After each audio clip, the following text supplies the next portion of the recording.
Y'all ready? Yeah, let's go. We are live, Boog. Oh, we are live. Yes, sir. We're officially back at it. Ka-choo.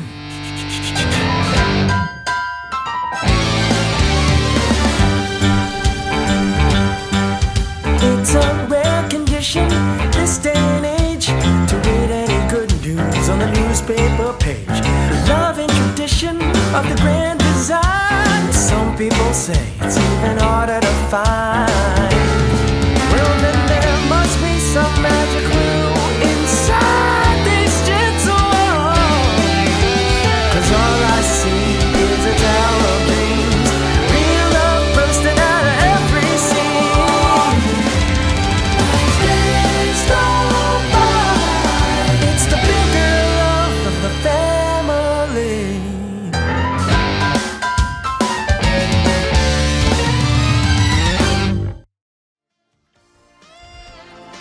The Articulated Comic Book Art Podcast is recorded in front of a live virtual audience and is funded in part by viewers like you. Thank you.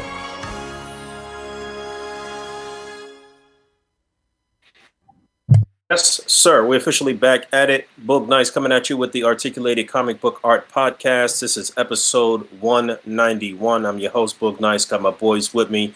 Fabster, 360, Rick Dom, Pan Cheesy. We back That's for me. another week. All right, special episode. How you guys doing this evening? What's up? What's popping? A very special episode. We're all going to walk away learning a very big lesson at the end of today. Right. Yes. Cue the orchestra. It's so special. We still have those spoiler warning up from last week. Oh my goodness, we sure do. Hey, and we the all, old topics. Hot tamale. we all did see Doctor Strange too, right? 100%. Yeah. Nice. Yeah, Okay. but we are not talking about it quite yet. We're going to No, respect Not yet. the spoiler warning for, that's up on across all of our groups and everything and on social media. But yeah, it's fantastic. Yeah, how was everybody's week? Week went pretty fast, huh? No? Yeah, one Sure part went by did. really fast, you know. Yeah. Had a bunch of stuff working on behind the scenes and in front of cameras and things like that. So that's been good. Very excited for our guest joining us here in about 15 minutes. That's been kind of like at the forefront of my mind. Like, ooh, this is going to be like cool. We have like real guests that we had to book through personal assistants and email back and forth and all that. It was some real official business. No Official doubt. tissue. We got to behave. Yeah. Maybe. I don't think any of us ever promised that. That's up to the cat. Very funny. Yeah, we're going to try. But so my week, I didn't do too much, I don't think. Saw Doctor Strange yesterday. Shout out to Danny and Ed. Hung out with them. We got some Korean food, and then we saw Doctor Strange. It was great. Incredible. Ooh, some KBBQ? We didn't do the Korean barbecue, even though that, it was a Korean place. It was the option to do the barbecue, but we just got regular entrees and a few appetizers or whatever. Nothing wrong with that. Yep. Nothing wrong. Oh, and Oof is reminding us. Yes, we should have mentioned it. We got our new cameras in. At least I have mine installed. But Yeah, I just tried to wanna plug post on- I don't know what's going on. appreciate our loyal viewers, our new equipment made possible by viewers like you. So thank you so much for all that. Beautiful Logitechs over here. Wow. Mhm. Incredible. Shout out to PBS. Yeah, made possible by viewers like you. My week was just work. Lots of work, unfortunately. I got Zarbon in, which is really cool. And I made a diorama. I think that was last weekend. Maybe after the podcast. Well, that picture showed up this week you posted it and got reposted to the A.C.B.A. Instagram. So yeah, Yes. It had to be Tuesday, Team Up Tuesday. Yep. Okay, yeah, that makes sense. I had made that diorama. I think I made like this Pokemon inspired diorama. I'd been working on it for like months. I had like laid the foundation or whatever and cut all the foam, but I finally got a chance to paint it. this week. I want to say Monday, maybe Monday. I don't know. But it was a lot of fun, man. Posted in dia structure, and that's like how you know that you've done a pretty good job, like, because the dia structure guys are like, well, this is pretty cool, and I was like, what, for real? Are y'all for real? And they're all like, yeah, it's pretty good. You know what? It's pretty wild to see the talent in there. It's also kind of wild to see the slight kind of disconnect from them and the actual people that are like putting up displays every day and shit. You would think that they would be more connected with the regular display artist people, and that they would be selling a lot more stuff. Maybe you know what? I don't even know if that's not true, but I just feel like there is a slight disconnect with the displaying community. So, only reminder: if you out here and you taking pictures of your toys and you are in need of some bases and backdrops and what have you, we do have another group called Dial Structure on Facebook, where they're literally building stuff every day, all day, teaching you how to do it, and people are commissioning their work as well. So yeah, the vibe in dia structure is very different, but like not in a bad way either, but like a good way. Like it's just so interesting to see how different people conduct themselves that are members of both groups. It's just it's really cool. And like dia structure, like also much like A.C.B.A, it attracts people from like all walks of, like, there are guys in dia structure that like joined because they make, I don't even know, like extremely small, maybe not quite 1/144, but like around that scale. But like they make stuff out of like popsicle sticks and stuff, and like they're really good at weathering. Like you can, anything that you need, whether it be from like 1/12 scale to like, you know, tabletop gaming type of foam work, or any kind of work like that. It's dia Warhammer structure. mini type, Yeah, Warhammer stuff. Tables, you know. Exactly. It's really War cool. gaming. Dia structure is awesome. And anytime I can post something in there and they're like, "Oh, this is good," I'm like, okay, hell yeah. yeah, that's that motivation that you need to, you know, keep going and get better, and you know, keep leveling up for sure. That's it. Yeah, that was my week, basically. I think so. Yes. What about you, Rick? What'd you do? It was pretty lax week. I'm not gonna lie. It was a lot of patiently waiting for Doctor Strange, and going out of my way. I was at my tickets were for a theater. It had nothing to do with AMC, but on the eve of yesterday, I went out to an AMC and I got the infamous Doctor Strange popcorn bucket. Hell yeah. Is that the one that's like the clear one? Yeah, the clear cube. It looks like a magical incantation a little bit, like one of his little things. I don't know how to call it. Yeah, I'm gonna pull up a picture because it's actually really cool. Yeah, it's really sick. So I went out with my brother and my lady, and we each got a bucket, and then we went back home and watched it at our theater. we didn't even fucking buy the tickets over there. We had nothing to do there. We just literally went for the popcorn buckets and left. How strict are they about checking your tickets at y'all's theater? Oh, at AMC, they were not fucking with us. I walked in, I was like, "Hey, man," he goes, "Tickets?" And I'm like, "Bucket?" And I was like, I'm just here for the buckets. And he's like, "Well, I can't let all three of you in." And he's looking at me like very sternly, like, "You three aren't getting in." He's like, "I'll let one of you in to go buy those buckets." And as I turn around to tell my brother, "Well, it looks like I'm going to be the one to go get in the bucket," my brother's already in there. He just walked in while the guy was scolding us, telling us not to walk in. So you do. What are you gonna do? Arrest me? They're probably so stoked because that's how they make all their money anyway at theaters is concessions. So the fact that you're only there for the concessions, they're probably stoked. You know what? The guy didn't even notice. He just looked at me and he was like, "Yeah, you two," and I was like, "You just said you three." I was like, "All right," and then I just walked on. not the bucket for me and my lady. My brother bought his bucket and we left. Although funny enough, when we bought the bucket, the lady was like, "Oh yeah, don't put popcorn in this." And I was like, "What?" She's like, "Yeah, it'll be ruined." She's like, this butter popcorn." She's like, "It ruins this plastic. We got a message from the corporate to tell everybody not to put popcorn in it." I was like, "But it's a popcorn bucket." I love it. I was like, I wasn't gonna put the popcorn in it anyways. I was like, "But that's a very misleading thing to do." She's like, "Yeah, I know." She's like, "We just have to tell you in case you guys come back here complaining that the popcorn ruined your bucket. That yeah, the popcorn is gonna ruin your bucket." And I was like, "All right." Like, I wasn't gonna put it in there anyways, but that really doesn't make any sense. So yeah. You should have asked her, can I put action figures in it? Now you're talking. What does corporate say about that? I mean, honestly, you might be able to use this in a display in some type of way. Oh, there's no question. Oh, for sure. That's what. Yeah, here's one right here. I mean, this is a shelf display, but That's what David Walton was telling me yesterday. I think he's like, put a Doctor Strange figure in there. Who did that?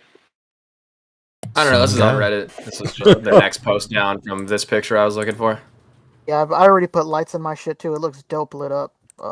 This was definitely worth the 30-mile drive to my nearest AMC. Jeez. Yeah, it was worth it. I don't even know I mean, if if that's we're talking AMC theater around me. experience, I went to a Regal, which like I mean I usually go to the theater that's like down the street from my house, and I almost saw a matinee just on the day. It was like at 3 p.m. walking distance. It would have been nice because I was waiting to hear back whether or not I was gonna like see it, with like a group of people at like an 11 p.m. showing, and then I didn't hear back until like the night before, like basically less than 24 hours before, and it was like, all right, so we are going, but. We went to a Regal, and like Regal has some like it is a minimal ass theater, man. Like It really it is. has gone downhill in recent years. They No, didn't even. not. I mean, the not one down even the a- street from me, you can get like a like an IPA or a wine or like they have alcohol basically, and you bring it in, and it's like not even like a big chain theater. Maybe that's why they have stuff like that. But I yeah, told you Regal had like only a Pepsi machine with like Mountain Dew, Sprite, root beer, Pepsi. That's it. Like, I told you I went to my not theater even for. Dr. Pepper. I went to my theater for I don't remember what movie, and there was a sign like Truly's sold here, and I was like, this is ridiculous. And Buzzballs were there. Buzzballs. Buzzballs were there, and Truly's. Yeah, it was this theater by me. They're sure you're getting fucked up there, no question. Incredible. But I just snuck in a cold brew because I didn't want to fall asleep. I know if I have an IPA for a midnight showing, whether I sneak it in or not, that's the recipe for falling asleep by Act 3.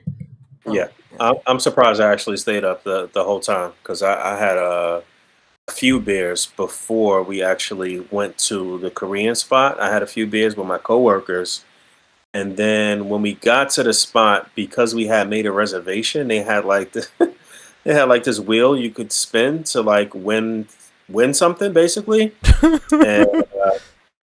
and we won a free beer, and Ed doesn't really drink like that, and Danny didn't want a beer, so I had another beer, and yeah, I'm surprised I stayed up the whole entire time. Plus, I had I guess 10 milligrams of edible.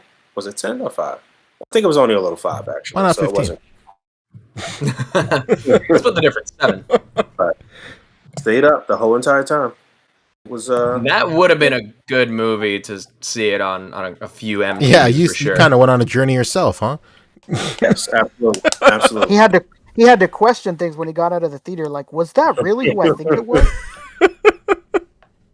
But just to remind everyone, we are not talking spoilers. No, Yeah, not yet. no. Not yet. Out of respect, not everyone. It's only been out technically. Technically, it came out today. Yes. But showings have been going on all day as of yesterday too. So still plenty of time for people who haven't seen it to go ahead and see it. So we're gonna be nice and keep it chill. Yeah. Unless you are actively in the chat, I would recommend maybe even turning it off just in case we get some trolls. I don't know. Maybe I now put the idea in people's heads, but just This one of guy. those things. We're gonna have somebody in the comments like Inception. Doctor Strange loses his medical license in the movie. As long as nobody reveals that Batman dies at the end. Oh, here we go. Shout out to Ray, Miles Morales, the Green Arrow. He said something very similar in like the main. I think David Walton put up a post like, "Hey, no spoilers," and then Ray posted, "Batman, Bruce Wayne is Batman," and I replied, "I'm gonna ban you for life." Shout out to Ray. That's as good as a dude man. who was driving up like a souped up like Toyota Supra or something, and with like a giant spoiler, and it just said Snape kills Dumbledore on the back of it. I was actually thinking about that whole thing earlier today, coincidentally. Right. It's very funny. Bland Man says Doctor Strange commits tax fraud. He's put forth a review board. Everybody was building it up like it's some group of superheroes judging him. It's not. It's the state's review board. Let me tell you, those Illuminati, they are a litigious bunch. Yeah, that's it. Mr. Strange, do you have proof that you actually went to Aruba in 2017? Has the Sanctum Sanctorum been a tax shelter offshore this whole time? I think the airline I used went out of business. So there's no way that I could. I flew Spirit. I don't know. I'd have to get back to you. I hear Spirit deletes their information halfway through the year. So I don't know what Economy to tell you. Plus too. Economy Plus. I was recently locked out of my email as well. So. I gotta get Yahoo on the line. Maybe they can help me get my password back. Oh man, it's been really hard trying to get somebody at Hotmail. They're just not responding as fast as I'd hoped. Well, we are moments away from having our guests on here, so not to ruin our fun or anything, but we should probably snip on over to the other platform that we'll be using for that. Let's right? How are we migrate. doing this? I'm gonna leave. Are we all just clicking the link? Are we leaving Discord first? Yeah, I'll leave, Or and then I'll pull up Zoom, and then we'll be good to go. okay, cool. Then we are switching platforms for our interview segment here momentarily. So we'll see you guys in a sec. This will be a great time to run the intro again. Sure, why not? Yeah, let's go. All right, How goodbye. many times do we get copywritten in one episode? I know, right? Y'all ready? Yeah, let's go. We are live, Boog. Oh, we are live. Yes, sir. We're officially back at it.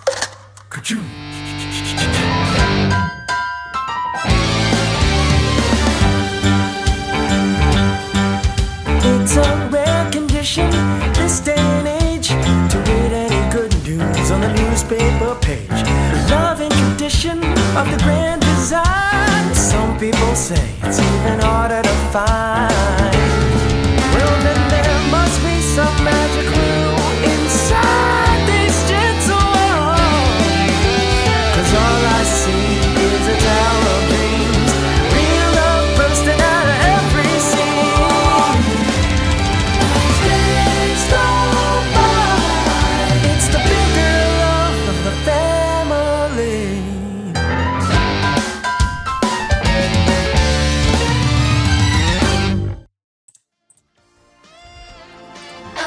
Oh my god. Okay, cool. There we go. You have to unmute yourself, Boog. Mic check. There you Mic checked. There you are. go. Mic checked immediately. All right, cool. So I guess I'll start this meeting.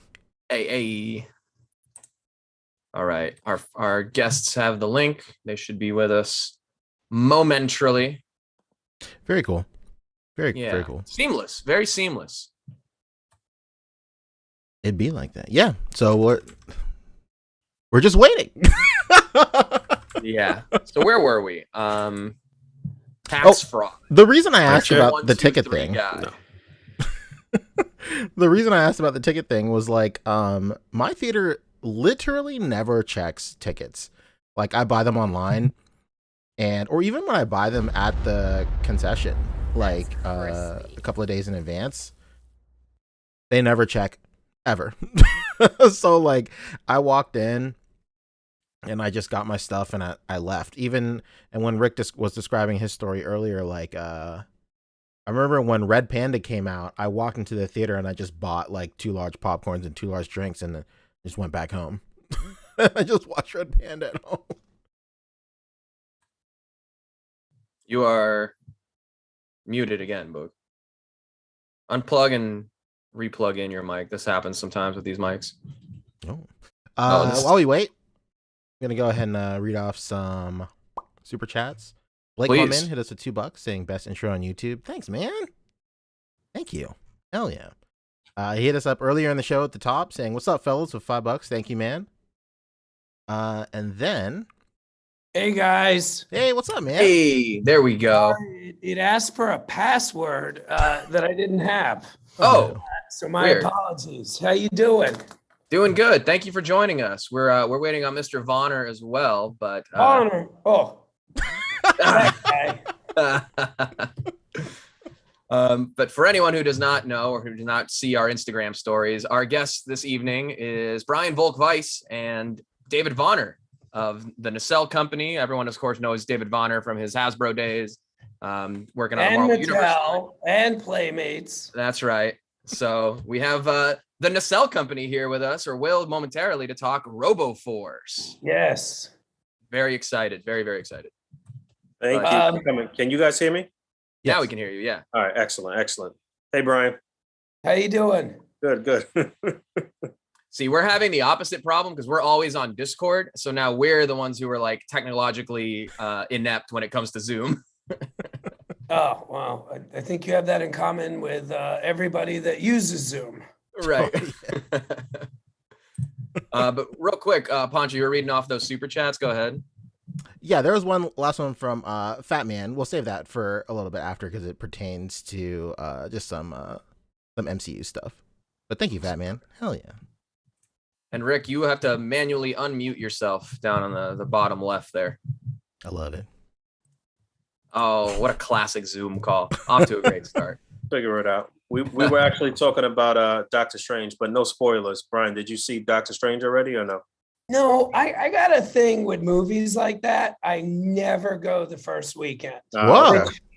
It's obviously a little risky because of the spoilers, but I'm not a big crowd guy. Okay. And I'm going next weekend.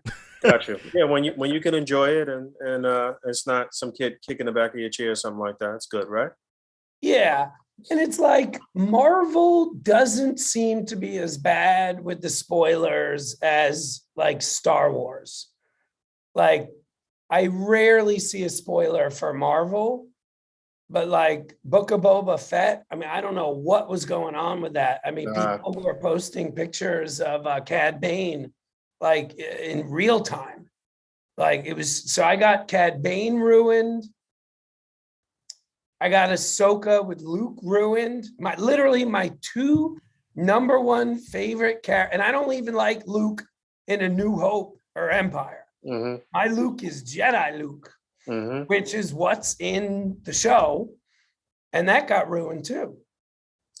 Yeah, Strange actually got ruined for me quite a few times right before the movie, so that's why I ran out to see it immediately. But yeah, that's a good strategy though to wait. Is Rick still? The introvert in me relates to that very much. I also do not like crowds, but I need unfettered internet use, so I have to watch it as soon as possible. By the way, Rick, you are here. Yes, sir.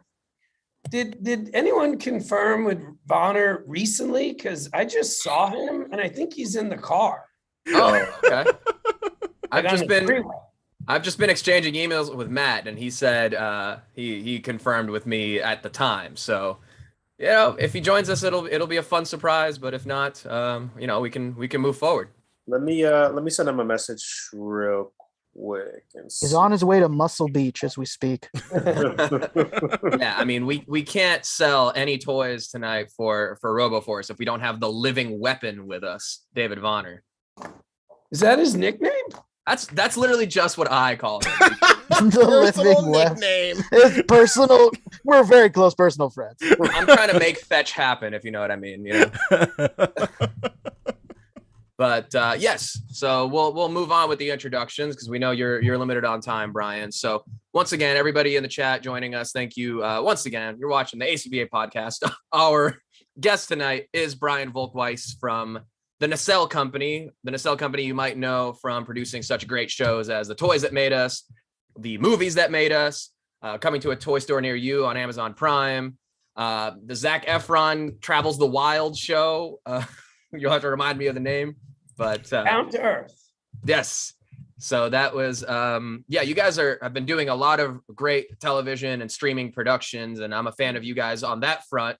But now you guys are moving into the toy industry and creating toys of your own. So you guys picked up some cool licenses, that people might remember from the 80s and are modernizing them into the current collecting age. So we are here to discuss that. RoboForce is the big line, and we're very excited to hear about it. Well, I will do my best Vonner impression, but unfortunately, my Atlantic City accent needs a little work. And he has 9 more abs than I do. I just got one big ab. He's got that like Batman, 89 Batman thing going on. So, but I'll do my best. So let's start at the beginning. Obviously, you and Vonner kind of met through working on Toys That Made Us, right? He was there as a guest for you guys. And how did that transition into you guys creating and developing and now releasing RoboForce? Well, I'll break it into 2 parts. There's the RoboForce part and the Vonner part. And I'll go in order. So we'll start with RoboForce. There's another guy involved with this process. I mean, there's a lot of people involved with it, but there's a gentleman named Michael Goodman, and Michael Goodman, who works with us, he is the one who found out that RoboForce copyright was available. And after a little bit of time, we were able to buy the copyright. So then it was like, hey, we got the copyright. And that was right around the same time. There he is. That was right around the same time we, this is a joke for Vonner, by the way. Right around that time. Elvis is in the building. Vonner left his glasses here like half an hour ago. But what do you call it? About that time, he also got Power Lords and a couple other things. So after we had acquired a bunch of these copyrights, it was like, all right, now we got to make toys. And for about 2 or 3 months, we were trying to hire somebody. And the pitch we would give was, who's David Vonner 20 years ago? So by the way, we even called Dave and we're like, yo, who was you 2 decades ago now? So we were doing that for months. We almost hired 2 people for more baffling reasons than you could even imagine. Both of them didn't work out. Literally, one of them blamed his grandmother. True story. Classic. Swear We've to all been God. there. That's a real Buff Bagwell story right there. So then somebody, it may have been me, it may have been somebody else, was like, have we asked Vonner? So I called Dave, and this was still during COVID. So I'm walking around my, where we park our cars. And I'm like, I kind of said to him what I just said to you guys. I'm like, we've been calling people for 3 months asking, who's the new David Vonner? We can't find that person. And then I was like, well, I know the real David Vonner. Mm-hmm. Do you want to do this? And he was like, sure, if we can work out a deal. Might be surprised to hear we worked out a deal. And we started making toys. And I'll tell you a really cool moment I had that I feel like sums up everything, working with Vonner and Goodman and Rich Myrick, and again, many other people. I am with my family skiing, which is something I've never said before, and not a big athlete. And I'm sitting there, you know, when you ski, they got these things. So skiing is great for about 45 to 90 seconds. Other than that, you got to stand on a lot of lines. So I'm standing on one of these lines early in the morning, and it suddenly hit me. RoboForce was lined up. The public knew about it. Something we're announcing in 3 weeks. I'd already received prototypes for. I'd already seen artwork for Power Lords. Something else that was coming. Also, the prototypes were coming. And it just suddenly hit me like a ton of bricks. Oh, we have a pipeline for toys. And then, I guess the last thing I'll say before I shut up, because this has been a long answer, on March 24th, between then and now, I mean, we've sold thousands and thousands and thousands of toys. We did in 3 days. So again, by March 28th, we had sold what I had hoped we would have sold by August. Incredible. So Wow. we're making toys. Excellent. Incredible. What did I Dave? miss, Bonner? Oh, and by the way, all the toys we're making come out of that guy's. You see that thing on top of his neck? All of that comes out of that thing. Mm. I had a Resting question. firmly on those trapezius muscles. Very good. All right. I'm sorry I'm late, guys. I was actually in the office. The traffic is crazy.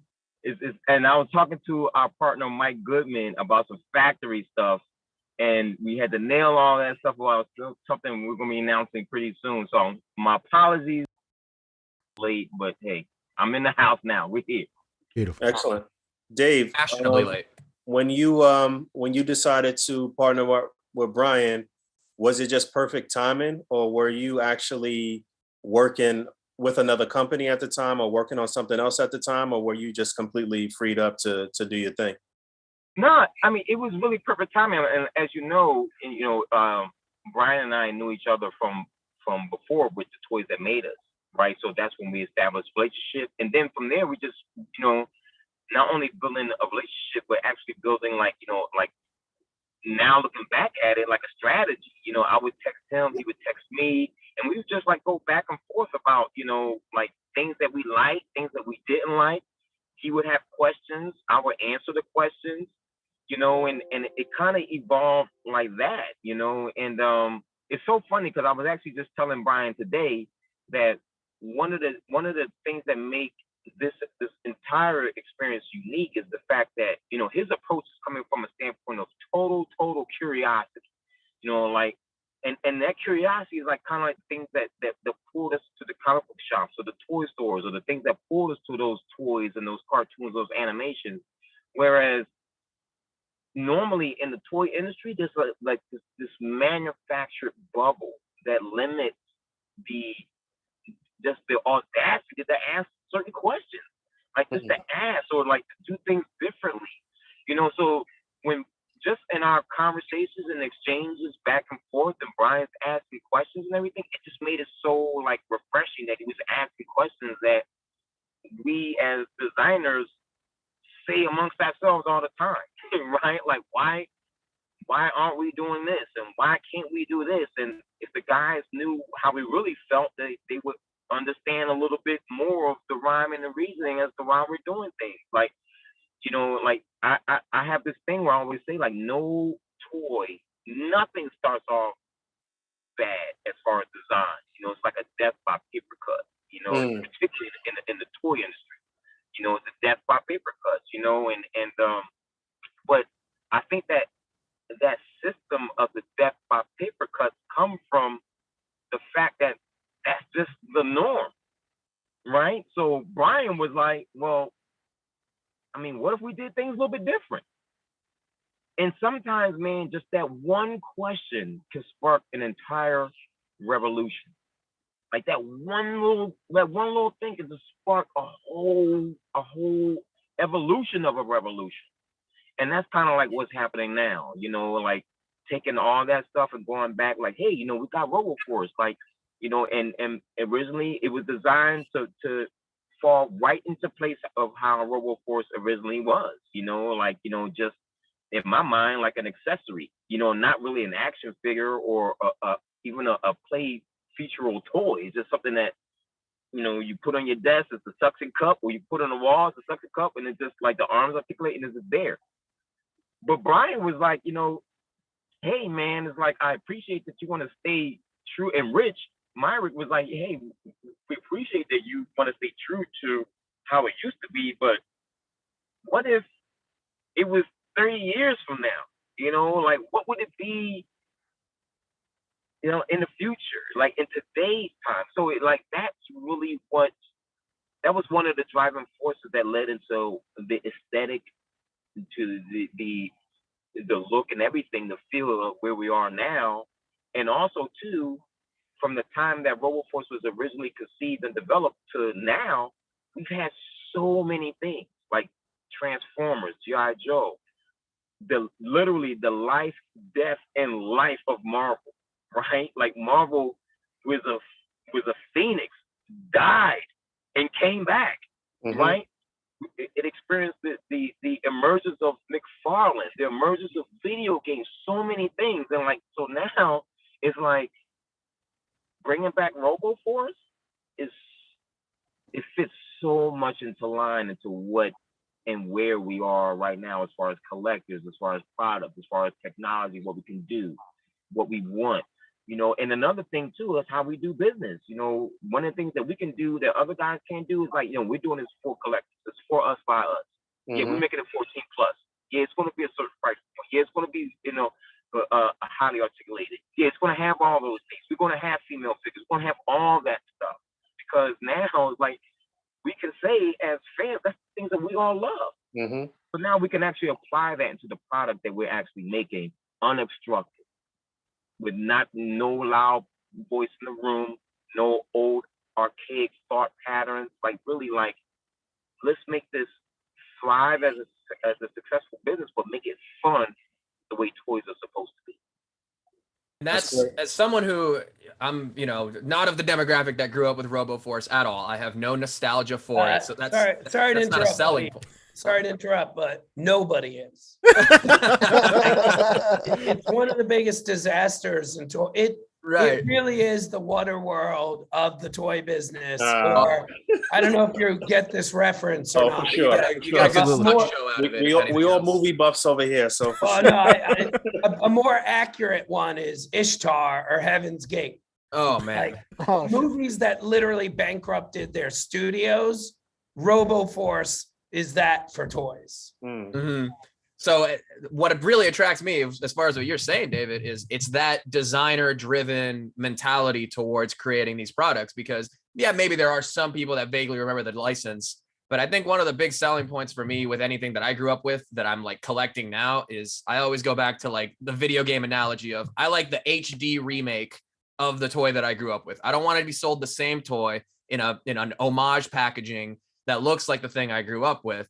I want a better version, how I envisioned it in my mind's eye, how my imagination manifested it while I was playing with it. So the fact that you guys are targeting the collectors and going with that designer-driven mentality is something that, again, no connection to the original license, but I'm looking at it in terms of, these are really dope toy robots that my Superman can beat up, that Batman can beat up, that Spider-Man can fight, you know, that this Sentinel can maybe crush underneath his booted heel, you know? You nailed it on the head as far as like part of the approach too. Like, my philosophy is the 3 C's, right? You know, connectability, collectability, and customization. And that is what we all, that's our world. Like, when we collect action figures, we immediately connect them to our collection, right? And it's like, it doesn't, there is no this company, that company.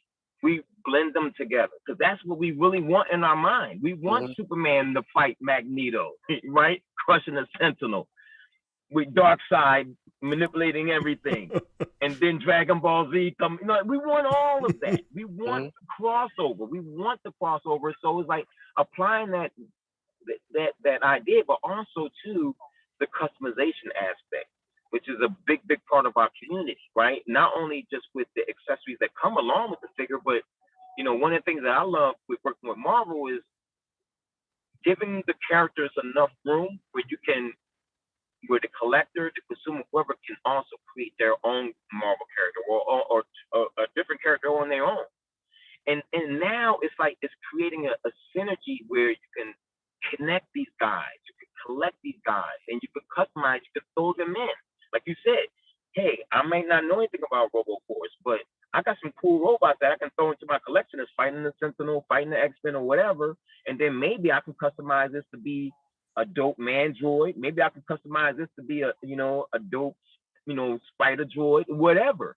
And that's the cool part about what we're doing, that we can actually say that. We can say that. Hasbro, I'm sorry, I love Hasbro, but they're not going to sit there and say that we're going to make figures that you can customize to be for your other collections. They're not going to say that. And hey, maybe I shouldn't, but as a fan, as a guy who understands the nature of this business, like that's what I want. That's going to drive me to buy that stuff, and we see that throughout. Like, we see guys customizing all the time. We see guys, proliferating their collection with a ton of different characters. This is what we want, and we're totally thrusting ourselves, totally thrusting RoboForce right into that.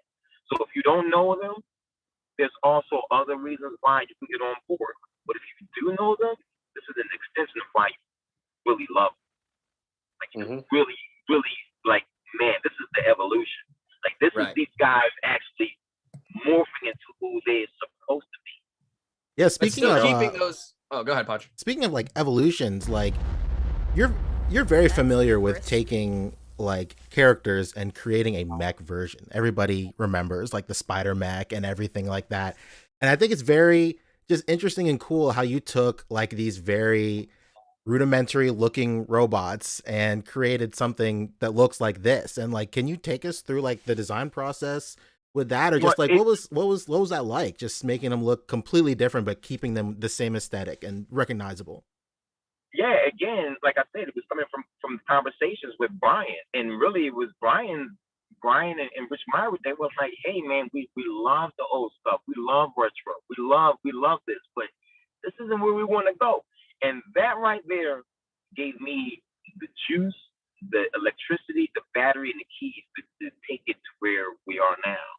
Because, that is, I mean, we all grew up on comic books and all that stuff, but, one of the things about being a toy designer is, like, you're kind of always kind of playing in your mind. Really, any designer, really, you're always kind of, like, in the back of your mind trying to, redesign or do something, add more to it, make it a little bit different, make it a little bit more unique, make it a little bit more ownable. How can you put a little bit more funk on it? Like I love to say, so it was really about taking that whole notion of we want to make this different and really just taking that baton and running with it. And, sorry, Bonner. No, go ahead. One thing I would add to what he's saying is we figured out the story like before Bonner even started using his digital paintbrush. So we know the story. So when you see the packaging, there's going to be a whole story and you'll be like, what the hell is that? What the hell is that? Who's this? Who's that? What are they talking about? But we're a TV company originally, and we still are, but so we're in the process now. We're going to sell a show and the characters will fit into that story. And when we first started talking to Vonner about RoboForce, all I said, this is literally my only contribution. It needs to have legs because it's very hard to kick ass with a mono leg. There has to be suction cups. And we're spending, like our Vonner and I have mentioned this Michael Goodman guy, and he's like the business guy of this relationship. But the factory was like, oh, we didn't know you wanted the suction cups to actually be suction cups. That'll be more. And I'm like, well, we got to pay it. And Pittman's like, knows whoa, facts. wait, whoa, which is his job, by the way. But you got to be true to the spirit of the original. And that's it. And then Vonner, I think this is a compliment. I hope it's not an insult, Dave. But what you see, like the designs you've seen, those are 98% the same as the first thing Vonner sent out. Incredible. Like he had it, like it was there. And it was like, you know, I was fucking around a little bit, but it's 98% there, picture one. And everything you see, like I said, came out of Vonner's brain. Now, wait. Before you start, I gotta say this. What Brian is saying, what he just captioned, normally in any other place, that does not happen like that. Because you have to go through a round robin of meetings and individuals, getting them on board. You know, sometimes you got to wait for all of senior management to get into the room, right? Just so they can say, okay. Like there's so many obstructions that come into play that when Brian was like, hey, you know what? Shit, pay for it. We need suction cups. Like, bam. And it was like, normally that would be like a 2-day affair, literally a 48-hour affair of meetings and emails and conversations and who's going to do what and let's maneuver because we got to think of this person's mentality. And I mean, it's so much. And that derails not only the process, but the brand. The brand suffers at that point. And you know, the thing that I love about this is that this is a total evolution of the brand. It is still true to what, if you know RoboForce, it's still true to it. If you don't know RoboForce, you're going to understand why this is cool. That's what I was going to ask. If could you walk us through the licensing process? Was that a huge headache? Was there a lot of red tape with that, or was that sort of the easy part of this whole thing? We wrote a check, and that was it. And by the way, just to be clear, and if I'm splitting hairs, I don't mean to. We're not licensing; we're buying. And the reason why I don't think that's splitting hairs, everything Vonner just said would be impossible if we were licensing. Yeah, gotcha. We are buying different right stuff. Yeah. Okay. And then, luckily, I'm about to turn 46 and not 36, and thank God not 26. He's such a young man. But like, I'm old enough to know what I know, and I'm old enough to know what I don't know. And like, who am I to tell Vonner anything 99% of the time? So I'm very lucky to have someone I trust, and also I think very relevant to this conversation, respect. So when he says to me, and by the way, another weird thing, Vonner and I got some very peculiar things in common. One is work hours. And, you know, I'll get a text or an email from him at 4 a.m.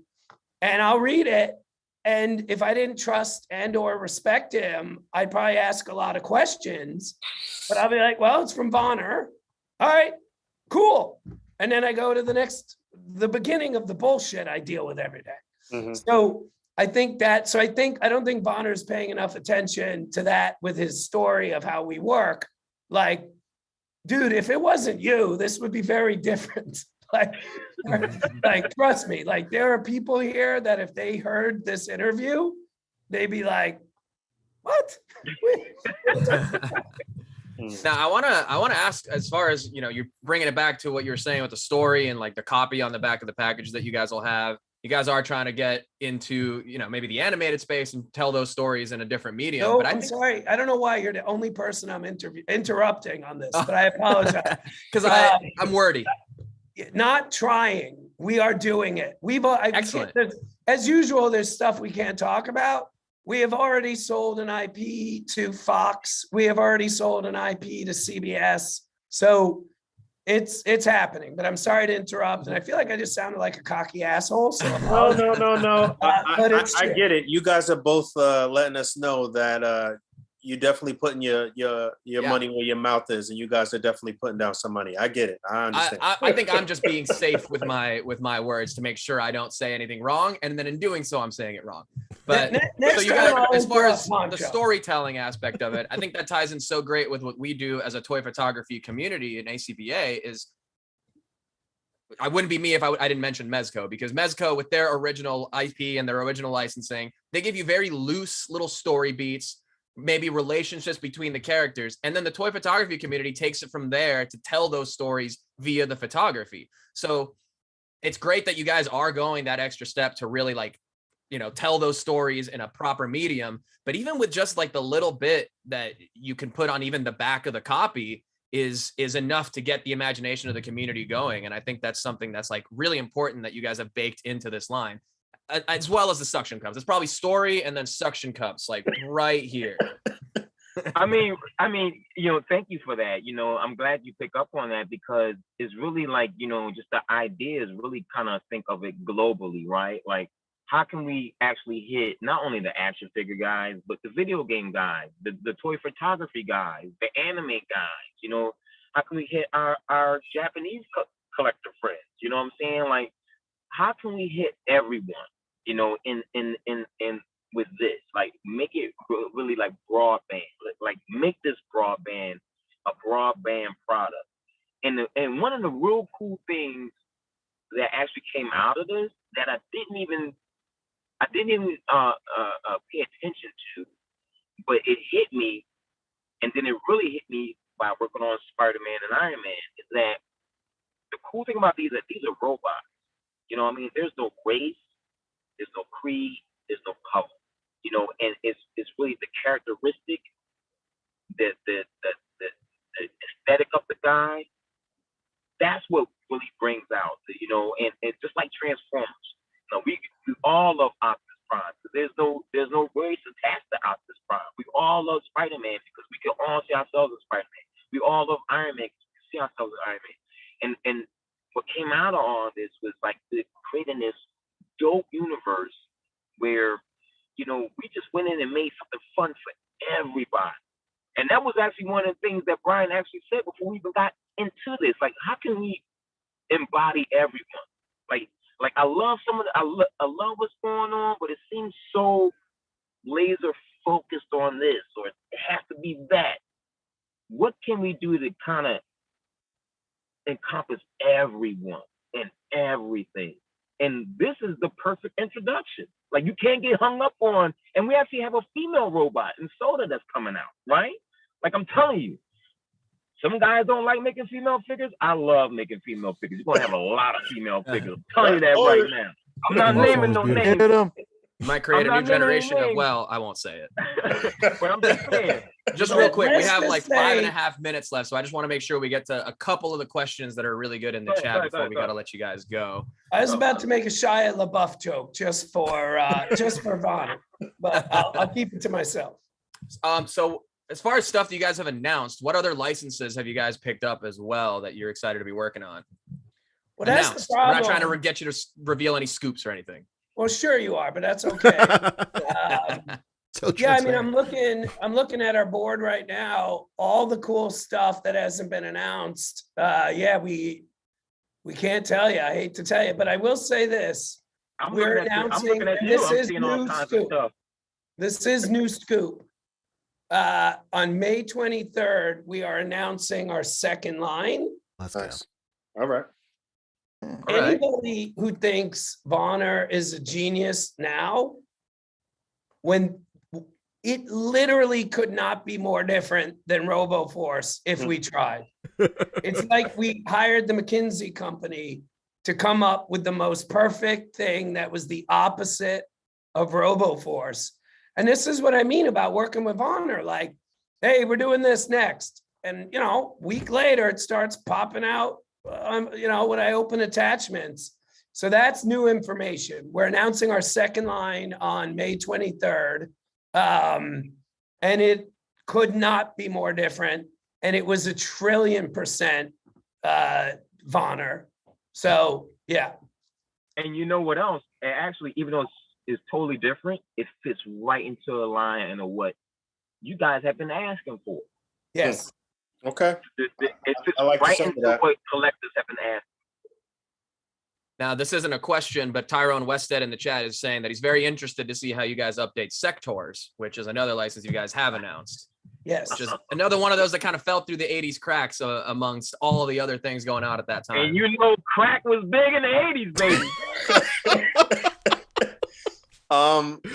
You guys are in a unique space in terms of like promotion and marketing your own stuff with the TV show. So are we expecting another Toys That Made Us or the Toys That We Make or something like that coming up with you guys kind of, I guess, tooting your own horn and talking about some of these things that, you know, going through the process in depth? And can we expect that at some point? There will be more Toys That Made Us. And if I understand the question correctly, are we going to do a Toys That Made Us about ourselves? No, someone will do that. Someone else will do that if they want to 20, 30 years from now. Got you. Okay. That's too meta, as the kids say. All right. Well, like a kind of you know, mini doc, you know, at least documenting the process of you guys picking up this license and working through the RoboForce. We're going to play around with it. You know, we do this other show called A Toy Store Near You. We're going to have, and again, you know, the beauty of that show, you know, Toys That Made Us, obviously we're partnered with Netflix, who greatest company ever. So I've never worked with anyone better. I mean that. But they're a partner. We got to run things past them. Gotcha. Toy Store Near You, that's our baby. And we're going to do some fun. We've already shot it actually. We're going to do some fun stuff with that, with RoboForce. Excellent. Boog was basically just asking, will you match his energy when he features himself on the A.C.B.A. Instagram page? But here's the thing. I think there is a real good market for that. Because if you guys remember on Disney Plus, they did like the Marvel Legends, you know, it has a series of different episodes. And there was one that featured the Hasbro Marvel Legends line and the creation process of all that. And it was huge amongst the collector community. It featured a lot of people who are, you know, are featured on the live streams all the time now. It's cool to see that process. From the collector point of view, people would love to see the beginning to end of the development process of a new line like this, you know? Yeah, especially stuff with the factories and just the whole process. I think as nerds and, you know, we would enjoy that type of stuff. I think a lot of people would really appreciate that stuff. So yeah, we can do that. By the way, Vonner, go ahead, man. Oh yeah, I was going to say. Go ahead. No, go ahead. I was going to say, piggybacking off of what Vonner was saying earlier about how like refreshing it is, about the creation process and all that stuff. Like this is obviously new territory for you as well, Brian. Like a toy company and stuff like that. And so like it's the understatement of the millennium. Well, so like my question is like, what would you say, since it's all brand new and you're kind of mixing it up, what would you say is like the most rewarding part of the process? Like going from creating a show, like talking about like your favorite toys and stuff like that, to making what could be and what probably will be people's favorite toys moving forward. Like what would you say is the most rewarding part of the process of that? I mean, without it, and this is true for shows that I've produced, movies, don't watch them, they're all bad, but movies I've made that ended up in theaters, one of them's okay. But it really is, for me at least, it's the public reaction to what we do. So we're not at the stage yet where I've walked into a Target and seen somebody holding one of our figures. Like, we're not there yet. That'll be in the fourth quarter. But like, just even on Facebook or Instagram, seeing comments like, you know, I was on a whole thread, or I was reading a thread on Facebook, and people were debating, was Nacelle Company smart or stupid to redo RoboForce with the legs? You know, some people were like, oh, it looks like Michael Bay bullshit. Other people were like, oh, the old ones were bullshit. At least they're trying. So I'm watching all this, and then it just hit me. Nobody has said, wait, why are they making toys? Like, why are the people that do a Zac Efron travel show now making like what? Like, no, like everyone just went with it. And that, you know, I was literally laying next to my wife when I was reading this, and I got a little tear. I'm not gonna lie. Actually, I am lying. It was more than a little tear. Might have been multiple tears. It was a full-on ugly cry, huh? Yeah. No, not that bad. Not that bad. Seeing the Oscar-winning film Employee of the Month on a marquee, that was ugly cry. I produced that. Shouldn't admit it, but the quote didn't make sense without mentioning that. But my wife was like, what is it? What? And I'm like, look at this. Like, we're making toys. I'm like, they're shitting on us the same way they shit on Hasbro. Right. Exactly. Yeah. That's how you know you made it, for sure. My wife's Yeah. like, is that good or bad? I'm like, it's great. It's great. Hey, Malcolm X said, if they're not saying anything bad about you, you must be doing something wrong. I was gonna say exactly that. To quote Chet Hanks, if you don't got haters, your shit ain't popping. Yeah. Yeah, it's like when you walk into a room and everybody's clowning on each other and you're not a part of the group, and then they bring you in and they don't just keep ignoring you. You know, they could have easily they could have been asking, why are they making toys? But you were already in the mix. It wasn't a question of why it would. Yeah. You know, Yeah. And just to throw a little more unsolicited compliments at you guys, we got a super chat from friend of the show, Pock Photos. He's saying he's looking forward to RoboForce. A couple of devil horns there. And he says, by the way, Marvel Universe line was the line for him before Legends. Dave, you were revolutionary with the line. Articulation, sculpt, large character selection, praise hand emojis. Thank you. No doubt. Well, thank you. And that's reciprocated. And this line is going to be a continuation of that. You know, we're going to, the same way that we went balls to the wall hard with Marvel Universe, we're going the same full throttle with all the other, with the Nacelle universe. And that's what we're doing. We're building the universe. And what's the structure going to be like for releasing these?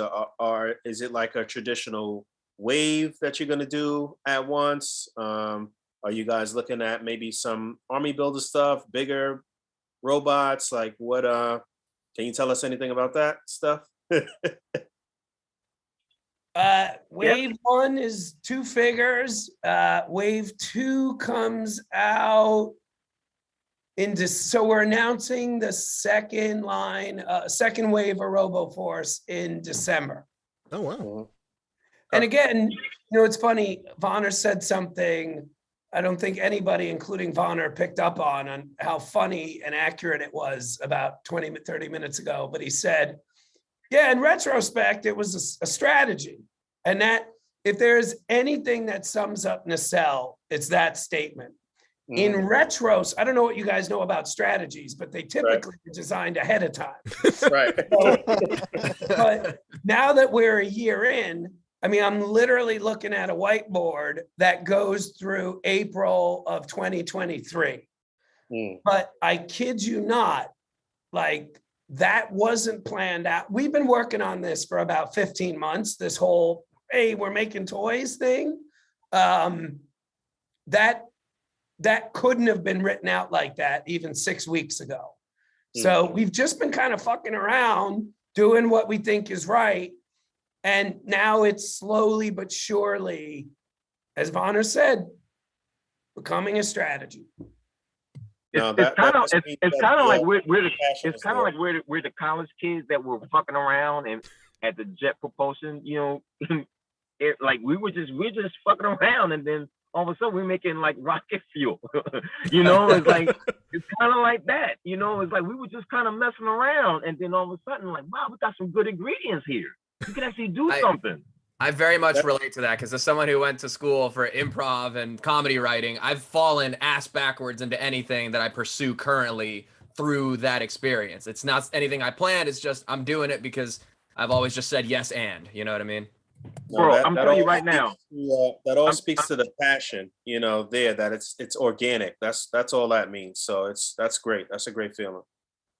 Most toy designers have fallen ass backwards into this whole industry. Yeah. like all of us, like we either wanted to be like comic book guys, some guys want to be fast guys, some guys want to be scientists, and they wind up falling into the toy industry. And to me, that's what makes it unique. So my mind is to always fall into it, to never really get caught up in where I am, or I always like to rediscover it. Like I love that. I love seeing what, like, especially with A.C.B.A. I mean, you guys have started, like, we all started together, right? Like sitting around in the old chat rooms back in the day, we were talking about, and when YouTube started, like we all started together, and now this whole revolution has occurred where you guys actually dictate, product. You dictate the business now. Literally right? drive the market. Hell yeah. You're driving the market now, and this was all done throughout for passion, for the love of the brand, for the passion of the brand, the love of the characters, and now we have this society now, almost like a civilization, a product civilization where there's guys who sell stuff, make stuff, create stuff. I mean, we could really embody ourselves to really create an economic resource for ourselves. And that's kind of like what we're doing. Like we're really, in tune with all the small mom and pop comic book shops and toy stores. Like that's our relationship right there, because that's where we all started. We're treating these guys like Target, like Walmart, like the big guys, like giving them respect, giving that lane, giving them that information. We're treating them like they matter, that their voice matters, that their concerns matter, that they're, like, hey, we want this kind of product. We're going to make you that kind of product, and it says the outcome is part of what we have now. Like this is the community at work. 100%. Yep. Now, I don't know how much time you guys want to stick around for more, but just to throw a few more unsolicited compliments at you from the chat. Nick Figs is saying Employee of the Month is one of his favorite guilty pleasure movies of all time. And Dank Ches says he just bought Employee of the Month on Blu-ray last week too. Well, I'll get that nickel in 6 months. So thank you.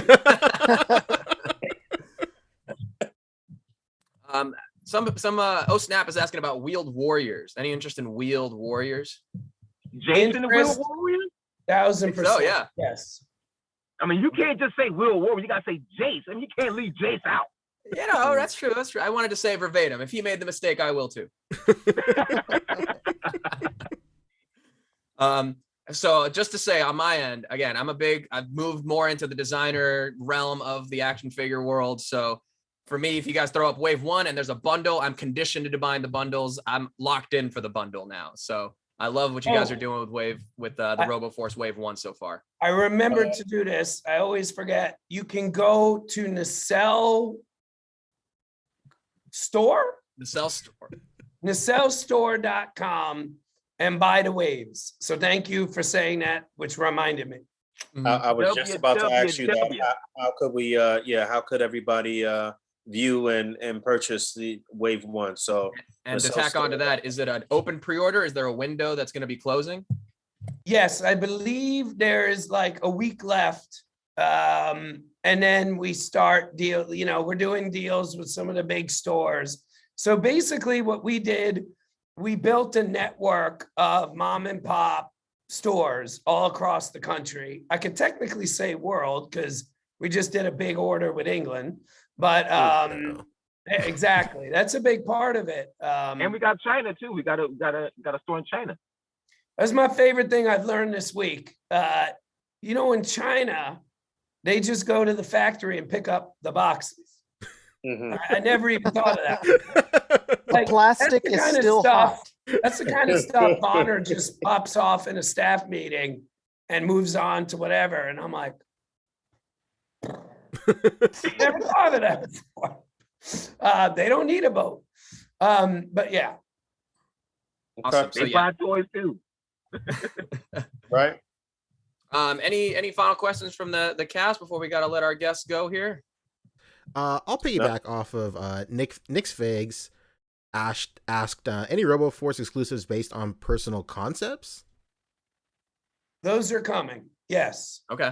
So I again, was gonna. like when I say we have a whole story, even though they launched with 1 billion figures, which is part of what bankrupted the company, we have, and this is new information, this isn't public yet, but you'll see in the artwork, you'll see in the design, we are also launching simultaneously with our figures, the world, which includes the antagonists. So the RoboForce that none of us grew up with, but let's just say we grew up with it. There was the good guys and the bad guys. We are basically clumping them all together. And listen, they don't get along, don't get me wrong, there's tons of conflict, but we have created a new line of characters called the Utopia 1000 line. That sounds good, right? We spent millions of dollars, by the way, testing titles. So that's what we came up with. Sounds like the Jericho-tron 1000. So those will be so line 3, I'm not saying this is what we're doing. My guess is we'll do 4 waves of rebooting the originals. And then probably the 5th wave will be the beginning of seeing the Utopia line. So there will be original characters because we're world building. Mm-hmm. I was gonna piggyback off of that question. Is there anything, Vonner, like that you've had in terms of like design and just general like toy technology that you've had in the think tank for forever, but you just haven't been able to bring to light? But now that you have such like an open environment to suggest just your personal suggestions, that you're just like you're very excited to get out onto the table. Yeah. I mean, I think we always do like kind of run those what if kind of questions in our mind. Mm-hmm. And I think like back to like, Brian's curiosity, and I think my curiosity and just how this is all kind of happening, it's a lot of what if, like, what if we did this? What if we did that? So like, for instance, like with the suction cups, like it was, I mean, it seems like a very trivial thing, like, like we need to have the suction cups, but the factory was like, that's not going to happen. They just didn't want to do it. They did not want to do it, but because they were so not used to doing that, right? I mean, they weren't used to that, and then they had to test it out and all that good stuff. And I'm like, trust me, this is what we want. And they're like, well, it's going to not stand right. And they were actually trying to convince me. We actually was going through scientific scenarios to not suction cups. It was wild. I'm like, guys, I just need suction cups. But it's that type of thing where we can actually, it's like a whole new landscape right now. And I think that just in the exploration process, in the curiosity nature, and just being a designer, you're always just kind of questioning, the limitations of where you are, and you want to kind of push it, and I think that's what's fun. The idea that we can explore in this whole new world to do not just simple action figures, but maybe even more mechanisms, more features, different characters, different brands. I mean, the world is an oyster right now. I mean, it's what we make it. And looking at it now, like, man, like we're creating something that is very fun, and we could just throw all kinds of stuff in. So to answer the question, and like, my mind is always churning, always thinking, and there's no limit to what we will do. Hell yeah. Awesome. I'm glad you guys fought for the suction cups. I think that's going to be very interesting for displaying down the line. People are going to be able to do a lot of things, put the figures upside down, and a lot of glass techniques. I mean, can you? I mean, I already see it. Like Wrecker being on the wall, holding like one of your favorite characters who's supposed to stick to walls and climb the walls, but he's actually doing it. I mean, come on. I mean, like, once you can do that, then it opens up your imagination. It just opens up so much, man, and that's the fun part for me. Like, once you get these in hand, it's just going to be so fun, and you're going to remember why you do this. Well, once again, RoboForce Wave 1 is up for pre-order right now on the just nacellstore.com. You can get the individual figures, you can get the whole wave, or you can get the bundle, which comes with the t-shirt as well, which is what I did, of course. Nice. Brian Volk-Weiss, David Vonner, thank you so much. Personally, I'm such a big fan of you guys. I went to your panel at LA Comic-Con a few years ago, and I won one of the trivia questions. So on a personal level, I have been a big fan of just the Nacelle company for several years now. So this is awesome to have you guys. Thank you so much for joining us. Really appreciate it. When we see you at Comic-Con, we're going to point you out. So you're the mark now. You're the mark. I'm a huge mark for sure. I won't even deny it. I'm the dude with the hair and the leather jacket. You'll see me. You'll be handing out headshots. Gentlemen. I will be, actually. And as someone who works in TV and television and film production, if you guys are looking for somebody with understands Gen Z humor and their special skills on the resume, that's me. So yeah, just throwing it out there. We are and we do. All right, guys. Thank you so much. Appreciate you being here with us. Thank Really you. appreciate you guys. Thank you so much. Appreciate Thank you for having us. And I gotta say, guys, it's so good seeing you. Boog, you look good. Poncho, Thank you, like thank you, it's been years, and you guys are still holding it down. Still holding it down. Listen, like you said, together. If it wasn't for what you were doing, what you guys were doing in those early days with Marvel Legends, you guys helped birth A.C.B.A. and this whole movement and everything that's happening right now. So, as always, you know, I appreciate you, brother. Thank you so much. Same here, man. Same here, bro. All right. Good seeing you. Bye, Take guys. care. All right, Bye, guys. peace. What we doing? Migrating back over?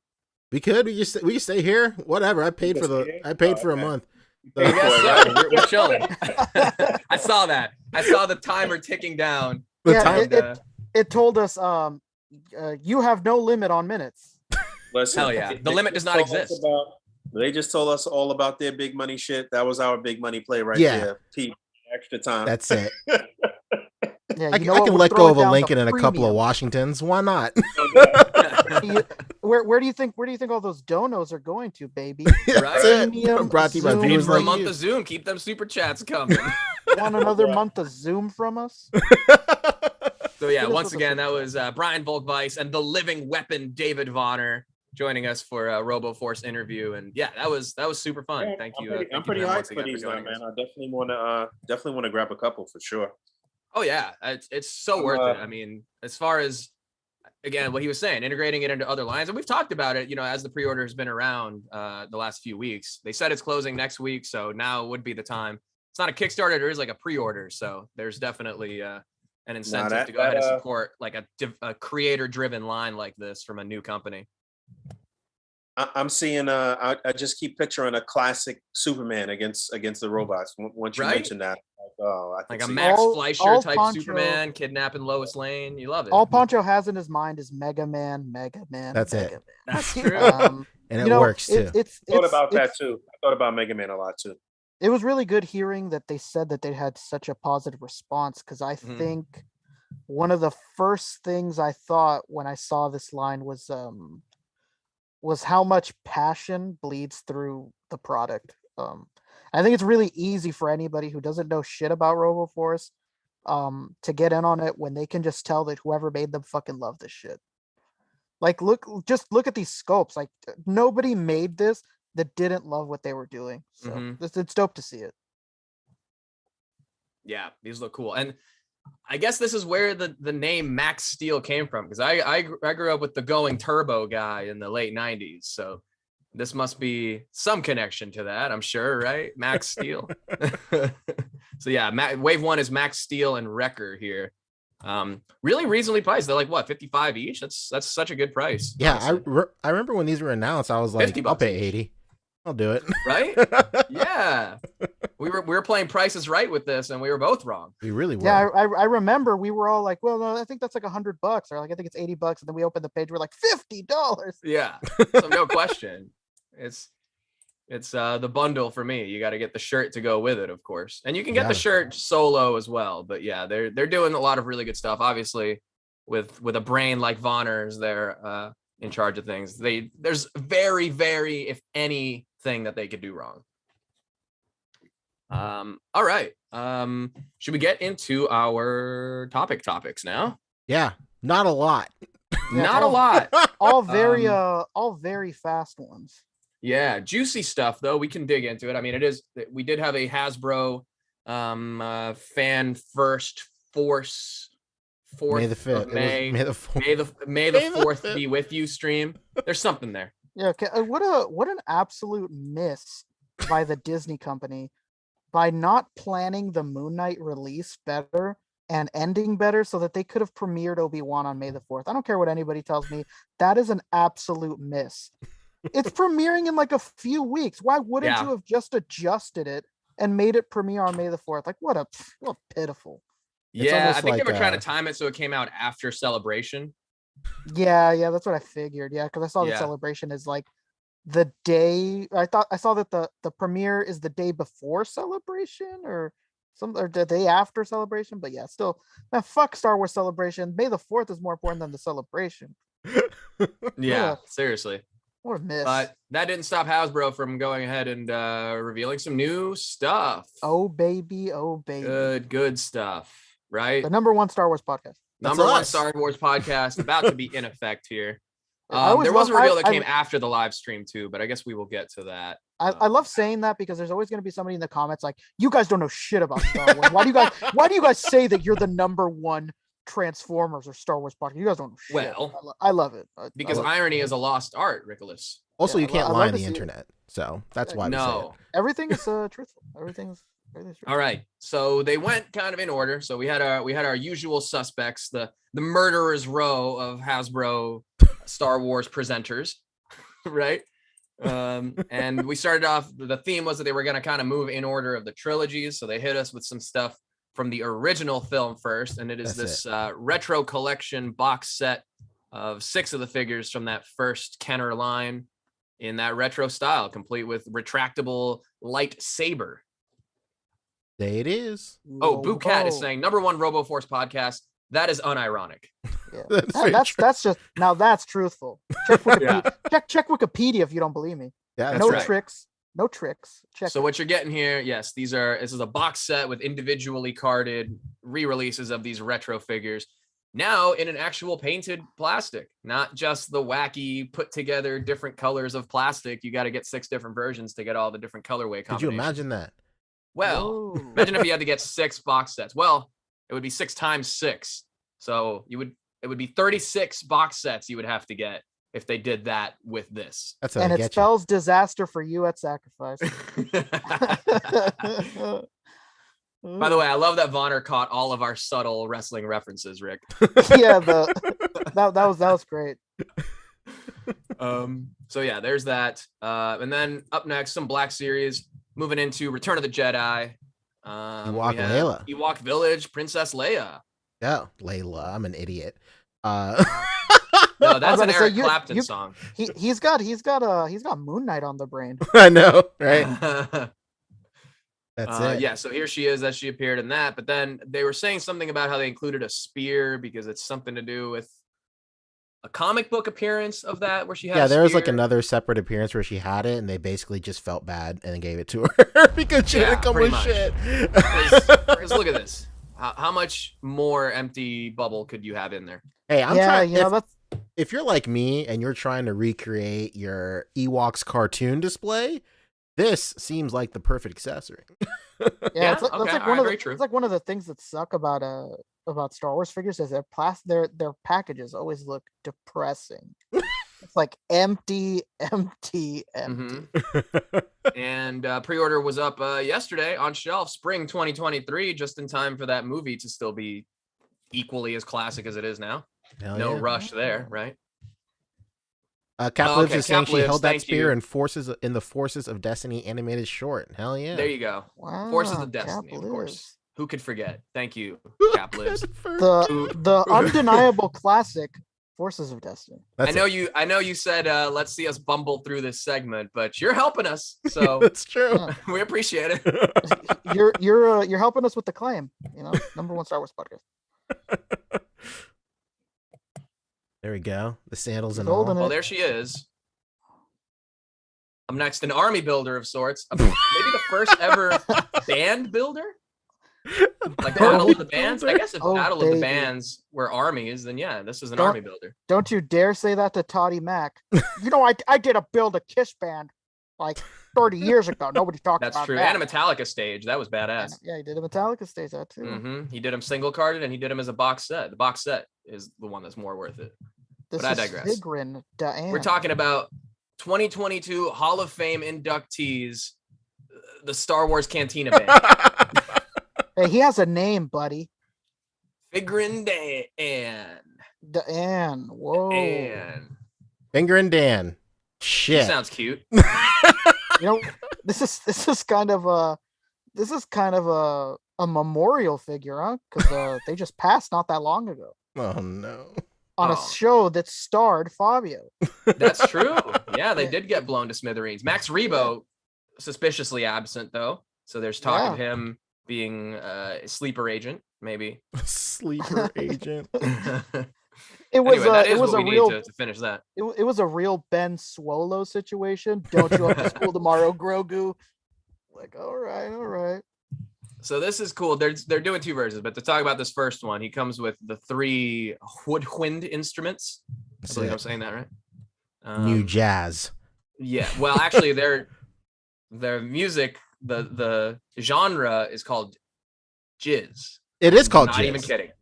It is. It's past tense of jazz. Makes sense for a galaxy far, far away a long time ago, right? Okay, all right. Well, for a moving fella on. named Finger and Dan, I wouldn't expect any less. Yeah, and it's the most George Lucas thing you could think of. Like, he was just somewhere, said the name, and everybody just blew streamers and was cheering him on. Like, you're a genius, George. George. Well, George. that has to mean that in the Star Wars canon, they call it jizz hands. Jizz hands. A Yeah. little jizz Jizz hands. hands. Oh, How about I play a little smooth jizz? they're gonna blast that music all over you. Wow. Okay. They're really mixing up those terms with a bebopping and scatting, huh? Oh no.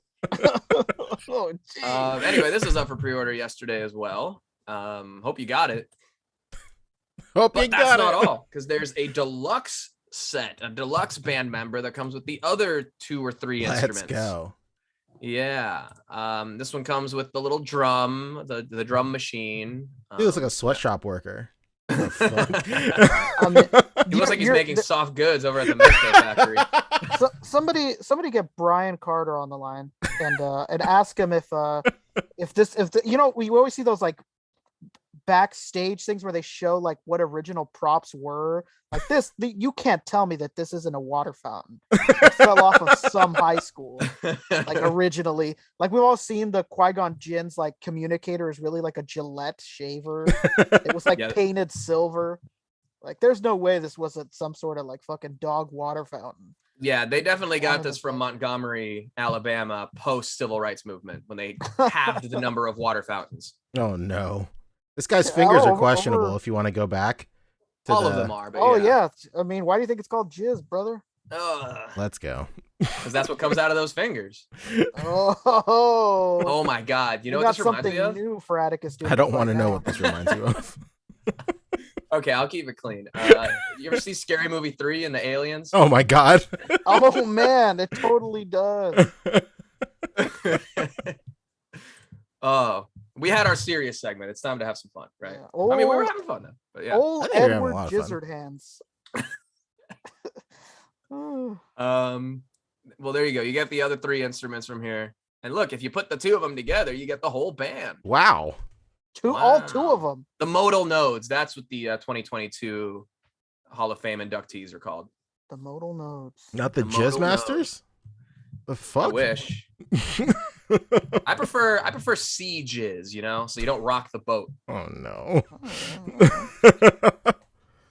Anyway, there's the retro stuff. Okay, kind of weird that they're out of order. This was on pre-order yesterday as well, and I guess the deluxe one is going to be coming out before the regular one. So, well, there you go. Hey, somebody in chat mentioned earlier, Jamichael, friend of the show, said it's insane we don't have interchangeable hands still.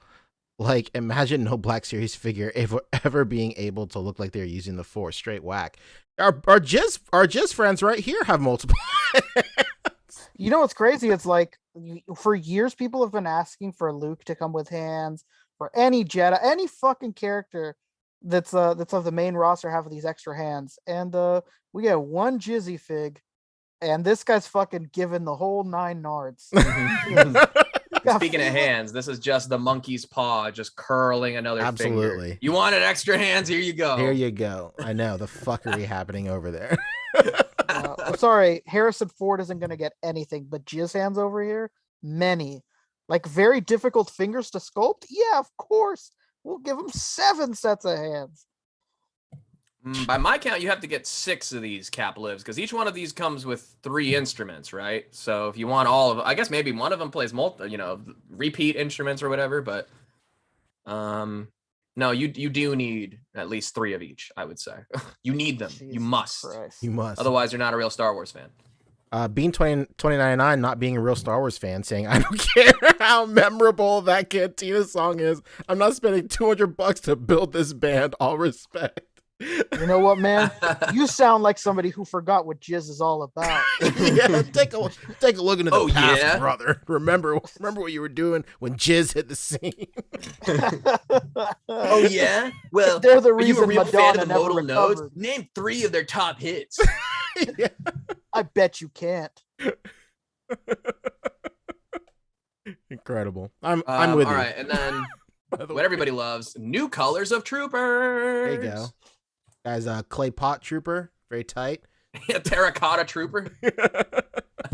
187th Battalion. Yeah. So this is a straight up army builder. I mean, this is just him in this color, and I guess Tyrone is right. You can get the 1 deluxe of the modal node guy. What's his name? Jizz hands. Nalan Cheel, I think is his name. Nalan Cheel, and then you can build the rest of the band with just the figure in Dan. All right. So with the woodwinds. So this, the woodwinds. What do you so mean? that'll woodwind? save you what, $12 off of each one you buy if you don't get the Brian Merchant reminding us that these are $39.99. Fuck $38.99. Right. Well, they're passing those savings on to you. That's true. They're just trying to save you money. Basically. Right. Thank you, Hasbro. Very cool. Yeah. So here's your 187th Battalion clone trooper. There you go. Very, very sick. Okay, this is like a phase 2 trooper. You can tell by the helmet. There he is. Wow. Yeah. The I just lore. watched Attack of the Clones again on May 5th. Wow. Wait, no, May 4th. Yeah, it was May 4th. There we go. Wow.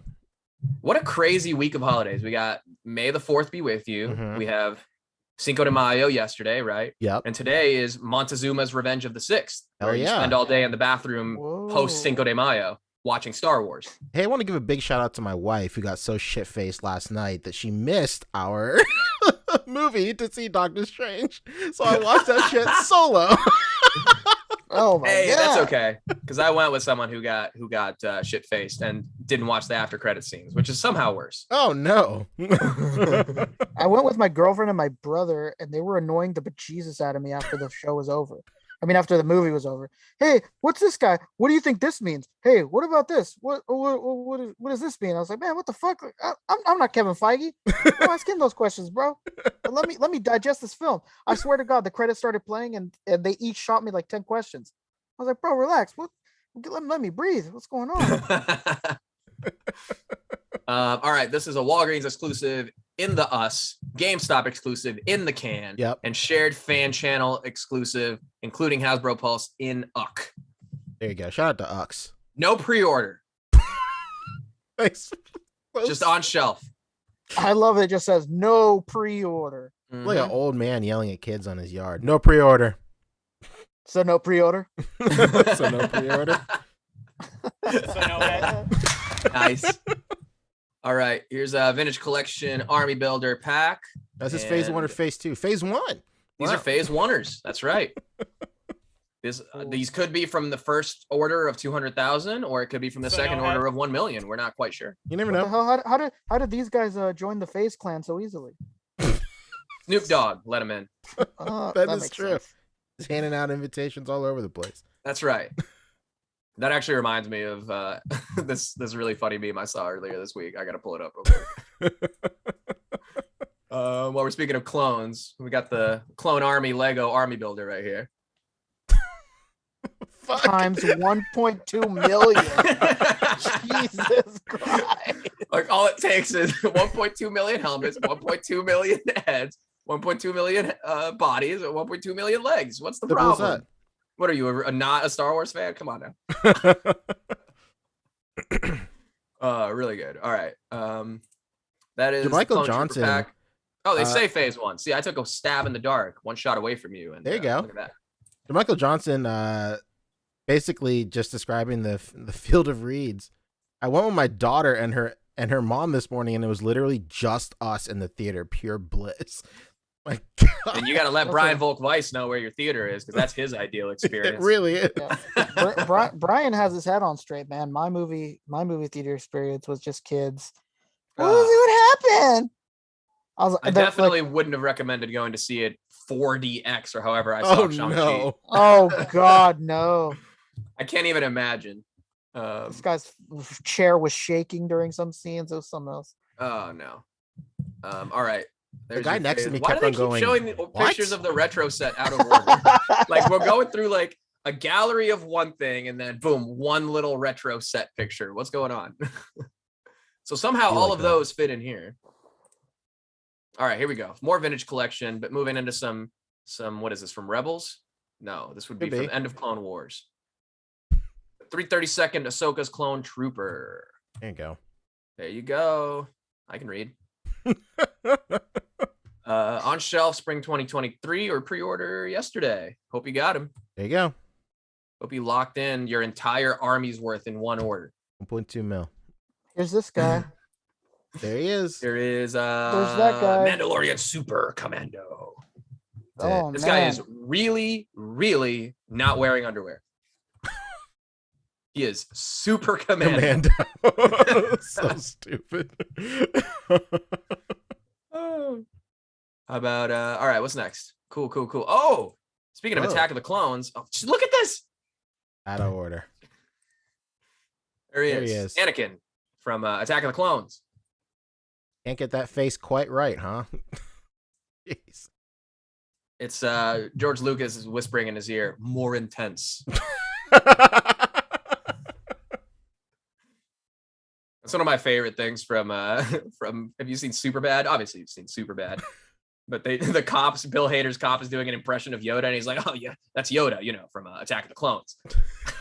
Oh, God. All the movies to say Yoda is from.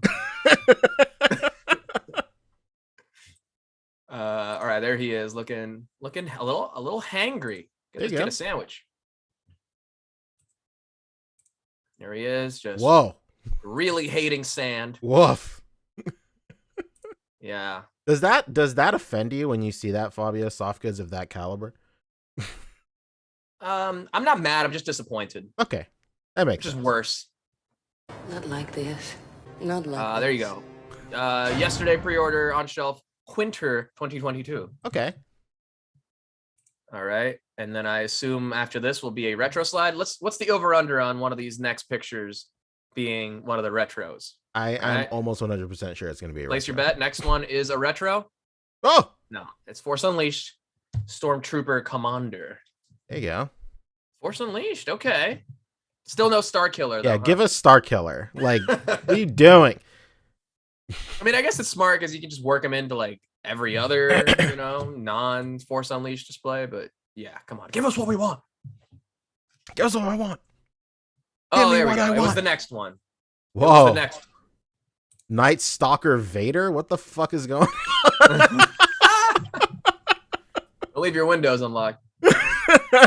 This is Scranton Strangler. What the fuck? Wow, that looks like a straight up, it looks like he's got a duster. All right, there's the Stormtrooper Commander. And then from Jedi Fallen Order, the Heavy Assault Stormtrooper. These are all vintage collection 3/4 inch. Michael Johnson says, imagine Force Unleashed, no Star Killer. We don't have to imagine it. We're living it. Yeah, we are living it, baby. Woo. Good stuff. It comes with a Force shield of some kind. Okay. Yes, very cool. Both of these shared fan channels, including Pulse and Oos Khan and Ook. And then pre-order yesterday on shelf, fall 2022. You're here first. Oh my God! Wait, I gotta go back. Jermichael Johnson says this. Wait, where is he? Now I can't find him. Yeah, this looks like the Killers on Hot Fuzz. No luck catching them killers, eh? Just the one killer, actually. He looks like the neighborhood watch icon. Oh my God! Yes. Yeah. The stranger danger symbol. Yeah. I could definitely see him going toe to toe with Scruff McGruff in some sort of cartoon special. Yo, my favorite is when people cosplay as these retro figures though, and they do it like all stiff with like the big vinyl capes and everything. That's actually a very clever cosplay. It's very funny. Yeah. I think they have a giant one of these. I think it was maybe last time I went to Disneyland, easily like 5 or 6 years ago. But last time I went to like Disneyland or maybe California Adventure before Star Wars Land was open, they had like a little museum section where like the Hall of Presidents used to be, and it was like a bunch of the stuff from Star Wars, and they had a life-size Vader that looked like this toy. Ew. So that was kind of interesting. Sorry. Hey, all right, cool. What's next? Speaking of Big Daddy Vader, oh, that's the next one. My bad. Speaking of him. Don't worry, guys. I'm back. Don't worry. Okay. Don't worry. I was profoundly worried. Don't worry. I accidentally closed my laptop. Be like that. I was like, fuck. We got a New Republic security droid. I love this guy. They were saying this is all new, baby. They didn't even share parts with the K2SOs or any of that. And they could have too. They could have. Hey, we could have been cheap like we are every single wave with every figure, but this time was different. But it's good they chose a marquee character to go ahead and blow the budget on. Oh yeah, of course. You know who people care about the most, Fabio? A random army builder. Come on. Yeah. These guys got their head on straight. Speaking of heads, I'm about to pull a Sonel head. I'm about to pull the head off of this dude. Just sculpt my own head and just slap it on here. Yeah, what I'm talking about. Fair. I like genuinely love that that robot design from like Black Series, like the K2. I have like 3 of him. When that figure came out, I bought a ridiculous amount of them. I'm sure you remember all those figures went on super clearance. Oh yeah. So when they did, I bought an obscene amount. I think I have like 10 of those guys. I really love that design. Cap Live saying Star Wars replacing the Hall of Presidents sounds about right.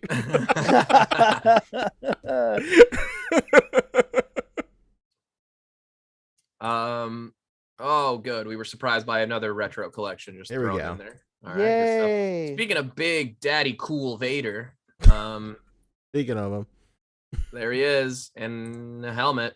There he is. It comes apart. There it is. It only makes sense if you have a really gross, malformed head underneath it, though. Lots of scarring, burn marks, all kinds of stuff. But there you go. That's what it looks like in the package. Available at most retailers, including The Pulse in Oos, Con, and Ook. And there you go. On shelf, spring 2023. Oh, every time. Here we go. Just when you think you're done, baby. No. Oh, what about this? What about this it? was the first reveal of official tie-in merchandise for Disney Plus's Obi-Wan Kenobi. Wow. And it is a lightsaber. Is this the Gillette or no? This is very Gillette-esque. It's the Mach 5 Gillette. That's the Mark 5. And you know what's funny about that Gillette? I'm almost certain it was a woman's Gillette. There you go. Yeah, it was 100%. Couldn't even a give form him of strength. Why not? Let's go. There it is. Oh, okay, but Jesus, I thought we were done. Come on. Pipeline reveals stuff they tell you they're working on, but have no actual product to show for. Okay. We got HK87. Who could forget him? Them. Oh, I don't know who the fuck this guy is. Put that hand down. We're not taking questions at this time. You don't know his pronouns? Come on, brother.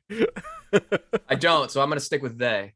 There you go. And the end of Mandalorian Season 2, Luke. The Brian Volk-Weiss Luke right here. Deep fake Luke. You're on the wrong side of history, Fabio. Yo, did you see they removed that on certain airings of Spider-Man? They did. Yeah, I saw.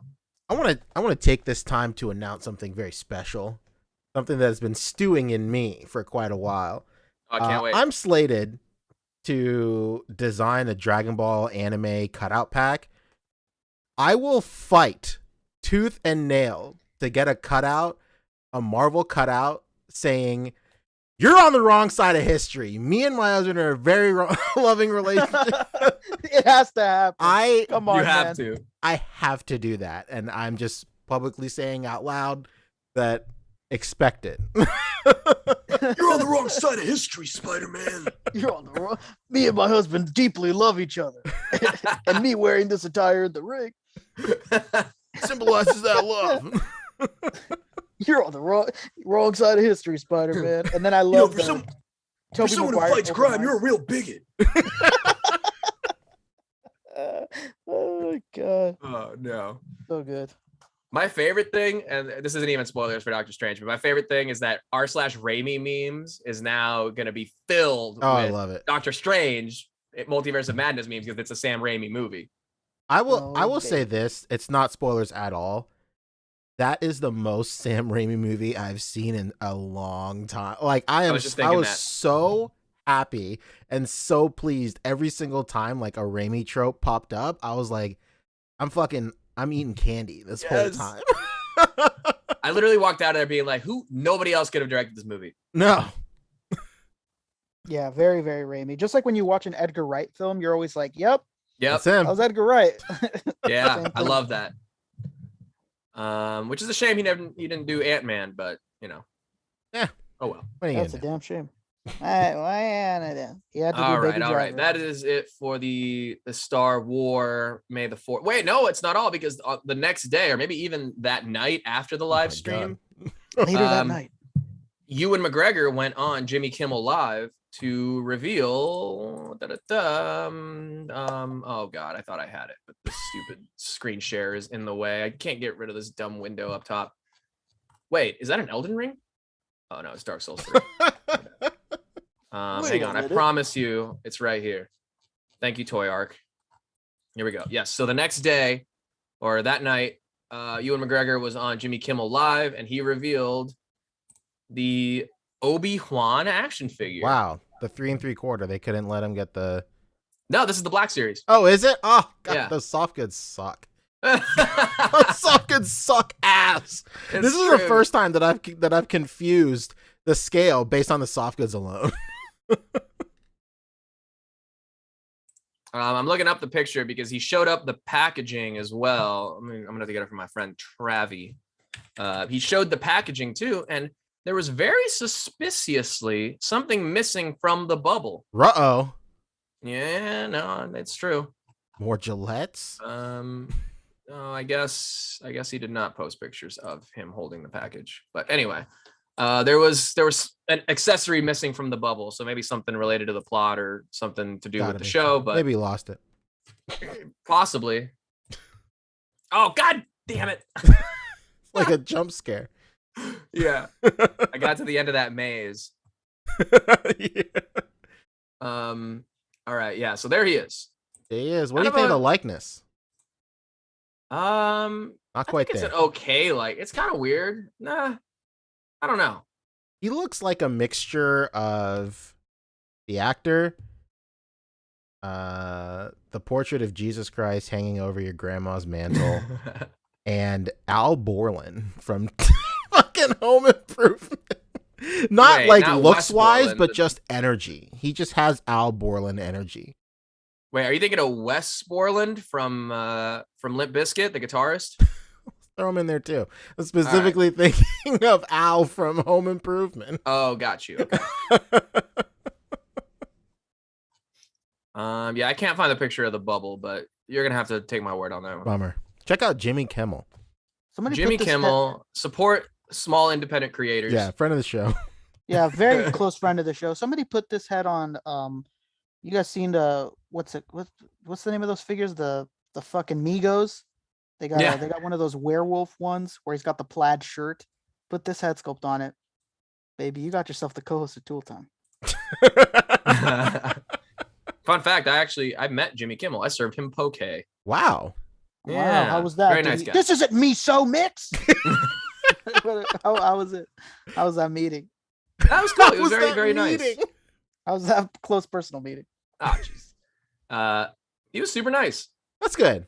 He asked my first and last name. Whoa. Mm-hmm. I ever tell you guys about the time that my best friend was working at this yogurt place on Stanford campus. This is really funny. I have to say it. Just 'cause we're talking celebrity feedings.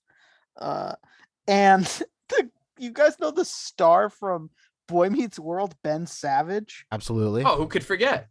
Dude, I swear to God, everybody corroborated the story. I wasn't there. I was only there later when he got off his shift.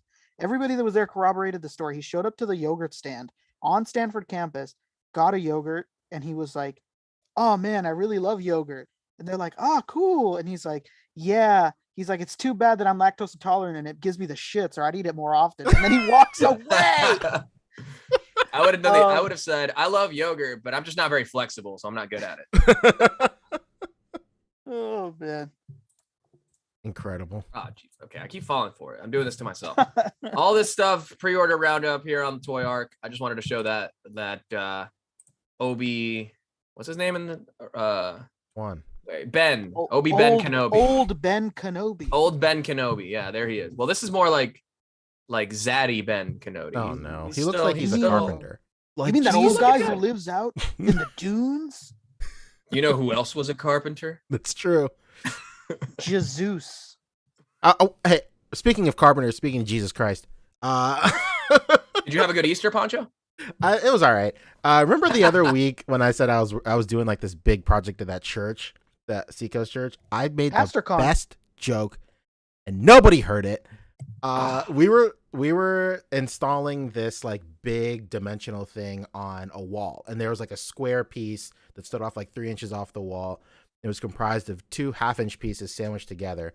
Front face fell off, and I think somebody threw it away because they just thought it was just like a piece of. They just thought it was garbage. And then somehow we found it, but it had. Somebody said we wouldn't want it because it had footprints on it, and I said, "How many sets of footprints?" Just one. And nobody fucking got it. I was like, "All right, tough crowd, I guess." Nobody. Nobody. You guys call yourself worshipers? Well, if there's something that that crowd is known for, it's a very good sense of humor. So you must have had just a weird dud of a crowd. That's true. That's true. And I looked at my coworkers. I was like, "How many footprints, though?" Right? Like these guys, man. Shame. Shame. Loads shotgun. Shame. All right, is that it for Star Wars? That is it for Star Wars. Okay. For the love of gosh. Head over to Toku Nation. There's one Lightning Collection reveal. Oh, okay. Baby. Christopher Miller says, to be fair, that's not actually in the Bible. True, but it is on every fucking surface of a 13-year-old Christian boy's bedroom wall. Like, what the fuck?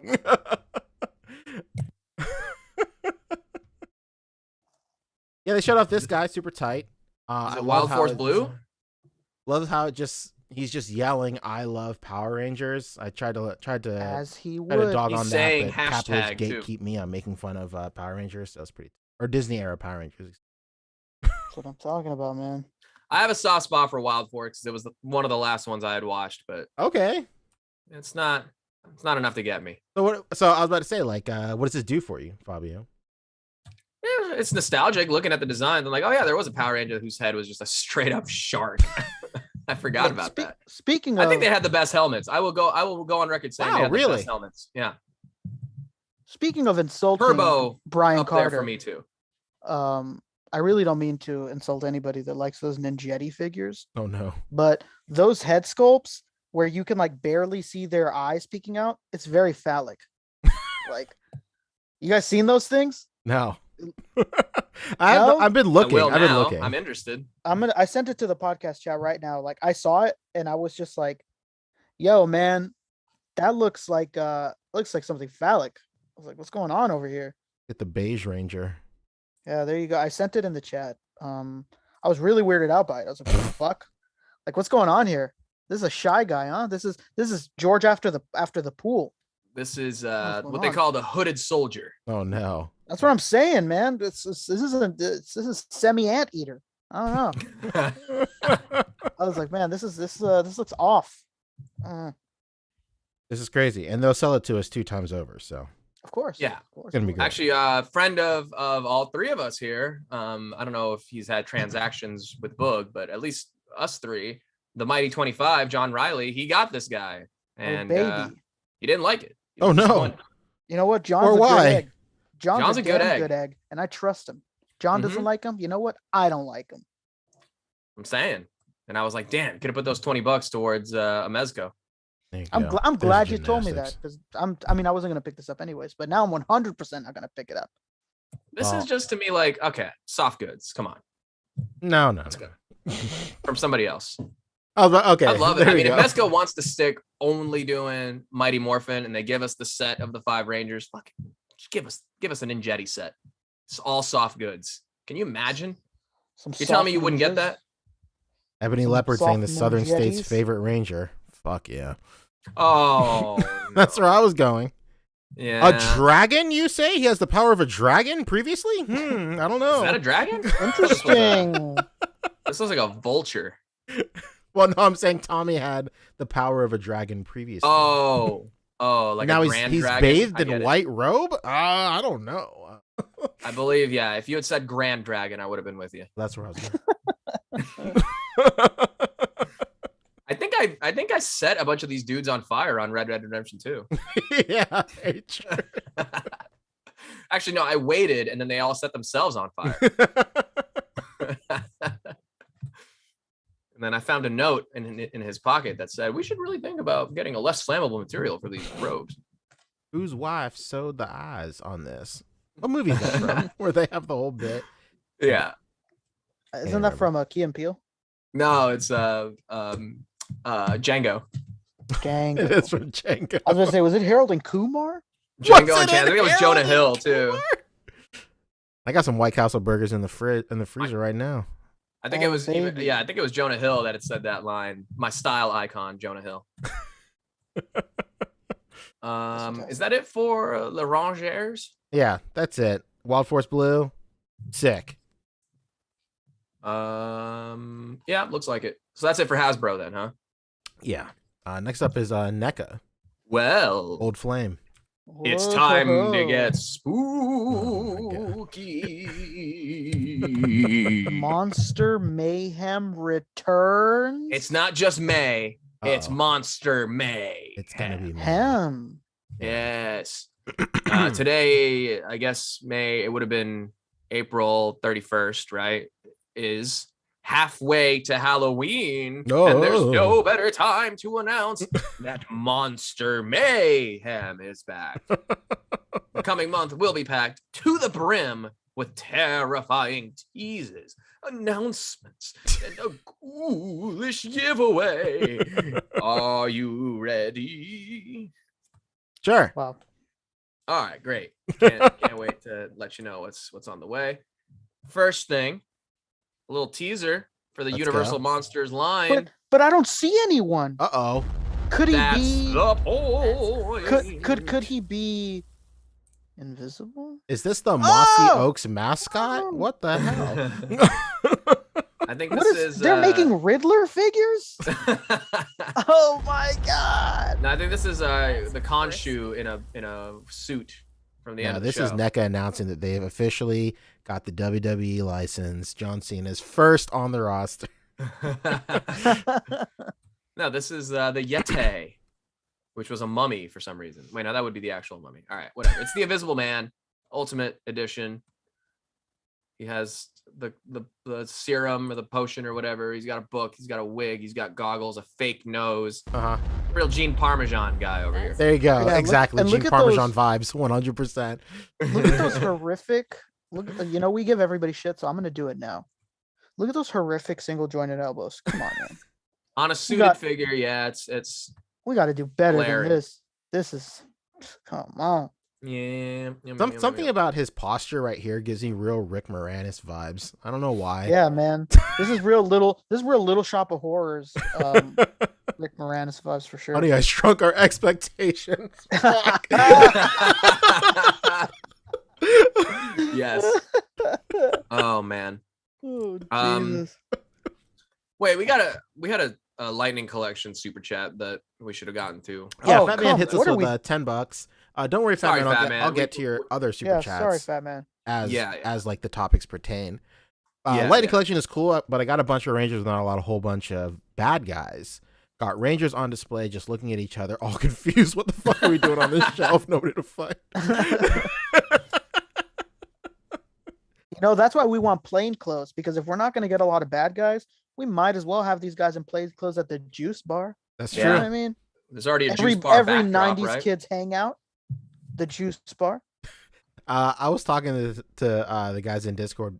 Shout out to Kendall.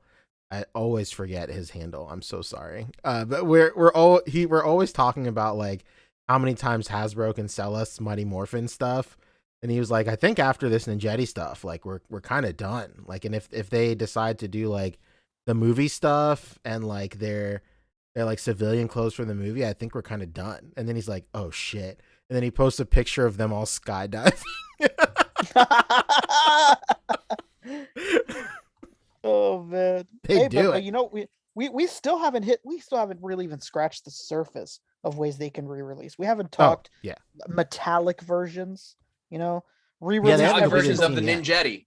Yeah, we haven't talked about doing every single one in pinless. Like these guys, they're gonna milk it dry. Oh, 100%. BXTR Works, of course, hits us with 4 fist bumps and $10. Thank you so much. Yeah, Tiny, so the we're- man, the you, myth, dude. Puddle Jumper Extreme hits us with $20. the puddle jump champion. Shout out to Tiny. I was And just Blake talking Quammen about hit it. us with a couple earlier. I know he said, "What's up, fellas?" at the top of the show. Oh yeah, I did Blake mention Quammen, those while we were shout making out, that man. transition. Yeah. Best intro on YouTube. Appreciate that, dude. Hell yeah. Hell yeah, we take copyright strikes for it every episode. viewers, We so really do. enjoy Mute him it. every time. Enjoy, because we are not making anything on it. Very true. Cap Lives also says something that I've been thinking the entire time. The Wild West Rangers are definitely going to happen too.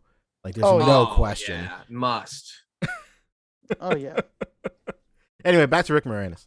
Anyway, yes, here he is, taking a break from the public eye to raise his family by taking an invisibility serum. Why not? You Seem know. safe? Guarantee he's not going to come with this table, though. No, that table looks like it's made out of a matchbox. All right.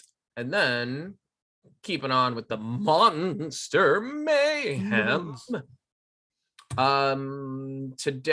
This would have been this past Tuesday, the pre-orders went up for the April O'Neil as the Bride of Frankenstein. Hell yeah. Hey, You get your sculpted by a standard- friend of the show, Paul Harding. That's right. That's very true. Yeah. Yeah. I totally forgot about that. Yeah. There's 2 editions of her.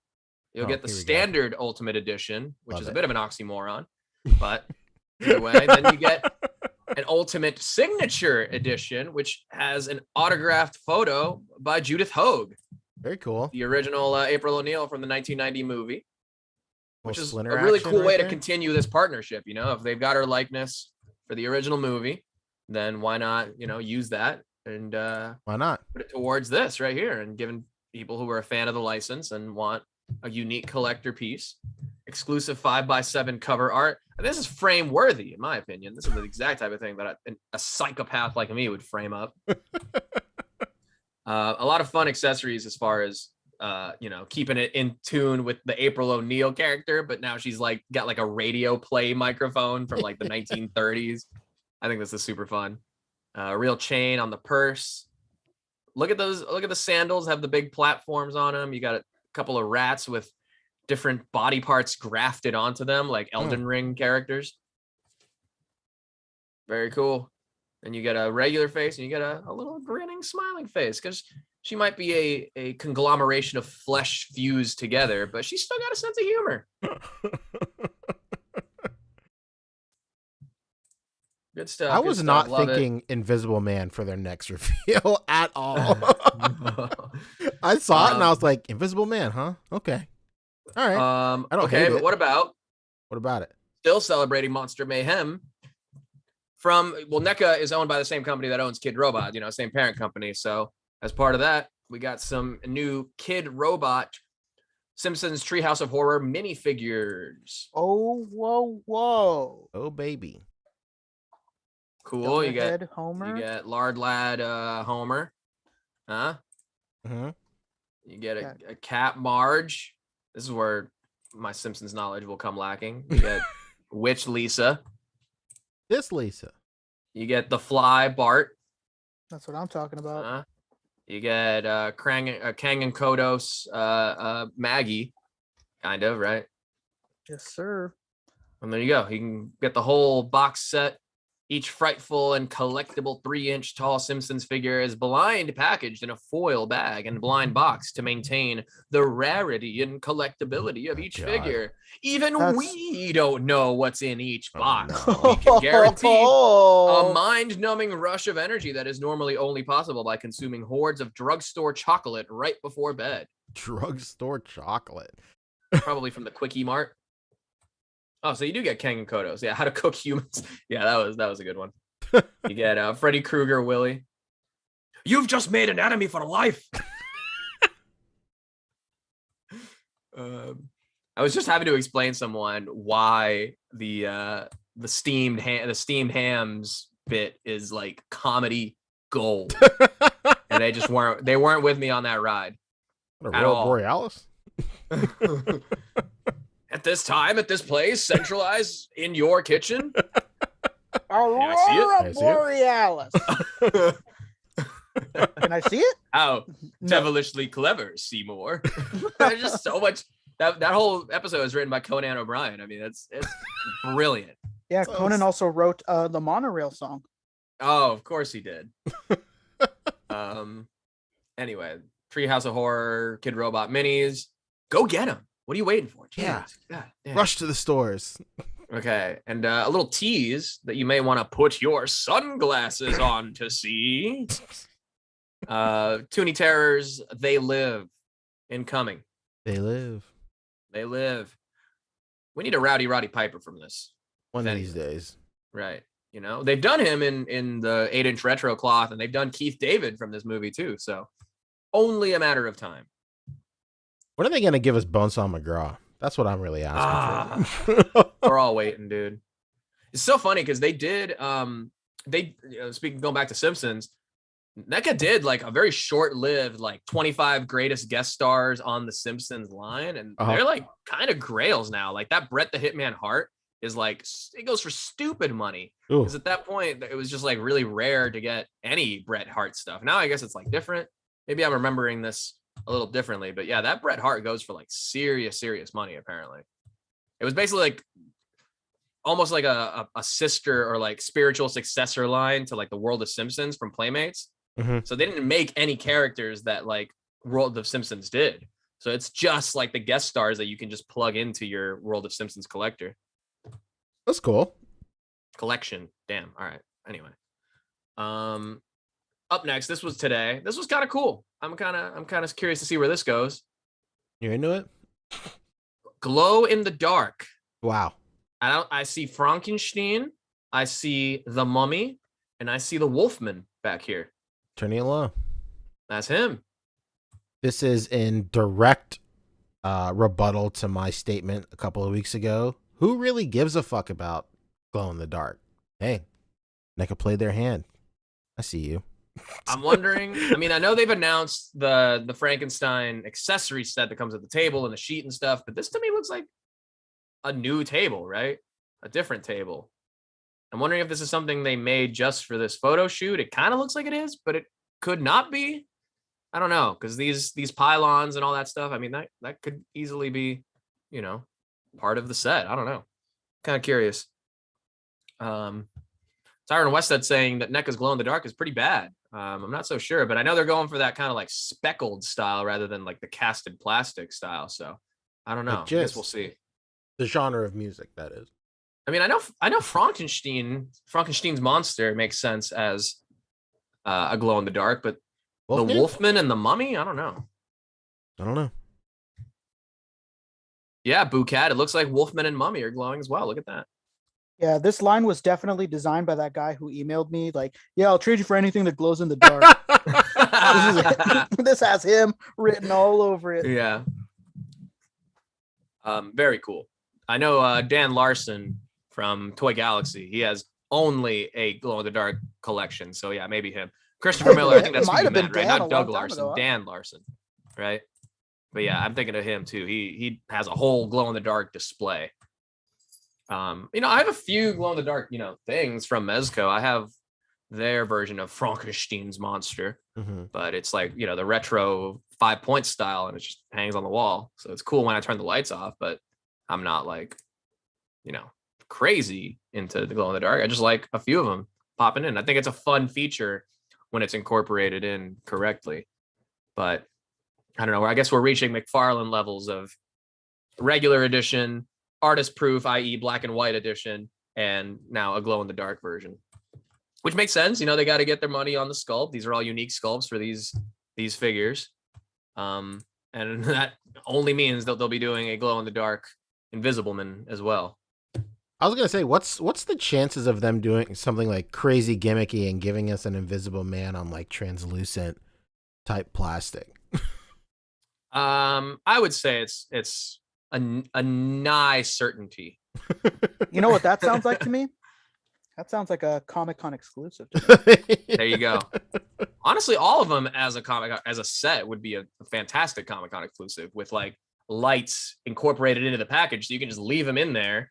And then the lights on the package, maybe some like spooky thunder, Yeah, they've done things like that before, like with the NES Jason. Yeah.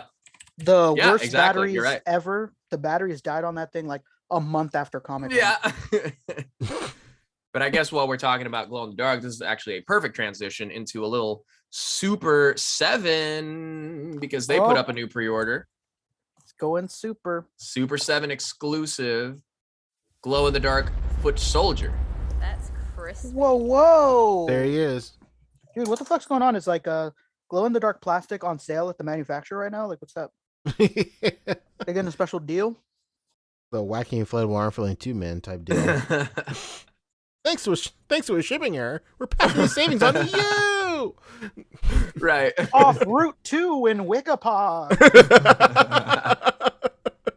Not a dissimilar voice to my spooky Halloween copy reading. There you go. Genius. But yeah, this is super fun. I mean, this shit is super zoomed in too. I don't know if you're I can't unzoom it. There we go. How do we do that? You're zoomed up, pal. Let's zoom up. Yeah, there you go. They did tease it. Like, yes, I guess the package glows in the dark too. But as always with Super 7, expected to ship spring 2023. So hey, there you go. I mean, is there a precedent canonically for a glow in the dark foot soldier? TMNTers, let us know. I'm not entirely sure about that. Number 1 TMNT podcast. Yeah. Cap Live saying, well, a couple of things. Do I have glow in the dark Space Ghost? Yes, I do. He's fantastic. I love him being the last thing I see before when I shut the lights off and go to bed. How did that fabric age though? It looks good because it's like the glow in the dark is like the vinyl overlay on the actual cloth. Oh. So it's not like it just glows in the dark. It's like a glow in the dark pattern on him.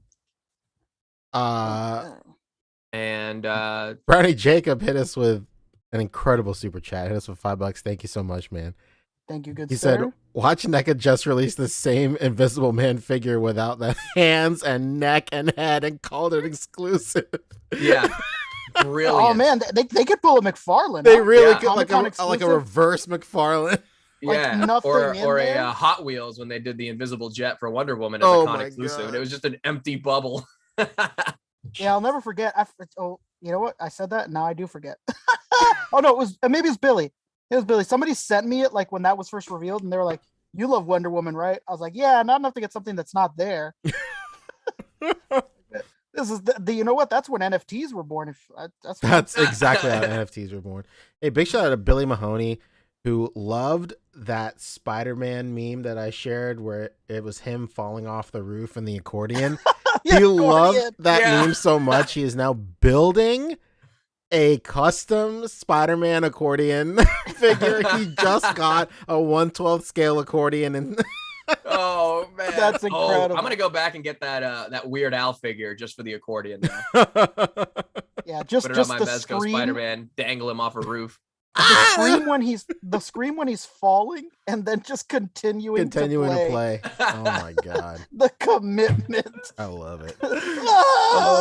And then, that's like I love Spider-Man fails at birthday parties. Like the one dude who tries doing a backflip and he lands on his face and gets knocked out. Oh man, I swear, man, that accordion thing, like that's like some sitcom, like cartoon kind of shit. It really is. Yeah, that's some shit you'd see on like it's like a Family Guy cutaway. Yeah. Screaming bloody murder and then just continuing to play the fucking accordion. That sounds like a real Tobias Funke situation, if I've ever heard of one. Perhaps an attic I shall seek. No. All right. Fat Man, we see your super chat. I will pull it up. 5K is going to have a little bit of a segment up next. Absolutely. Yes. Thank you so much, man. There's a few things. Thank you, Fat Man. But yeah, Brownie, yes. I can get you Randy's number. Let's just say that. I mean, let's see if we can pass that up the ladder. Hey, dude, this is like one of those situations you're at the bar and one of your friends drank a little too much and they're just like, hey, so you still have your ex's number? It's like, man, what the fuck do you want to know that for, huh? What's going on? Oh, just wondering. Ryan vibes. You and Katie still talk? Talk about that later. Hey, shout out to DGDX Animations. He's in the chat. What's up, man? Oh, what man. up, dude? An absolute legend. We were just talking about the April O'Neil, and she was revealed via one of your stop motions, right? So congrats to you on that. Congrats on all. Just shout out to NECA in general, but also to you for them just being like, this is a position we are going to incorporate into our company. A guy who does our animations for commercials. Sure. That is hell yeah. The foresight on NECA to do that. Incredible.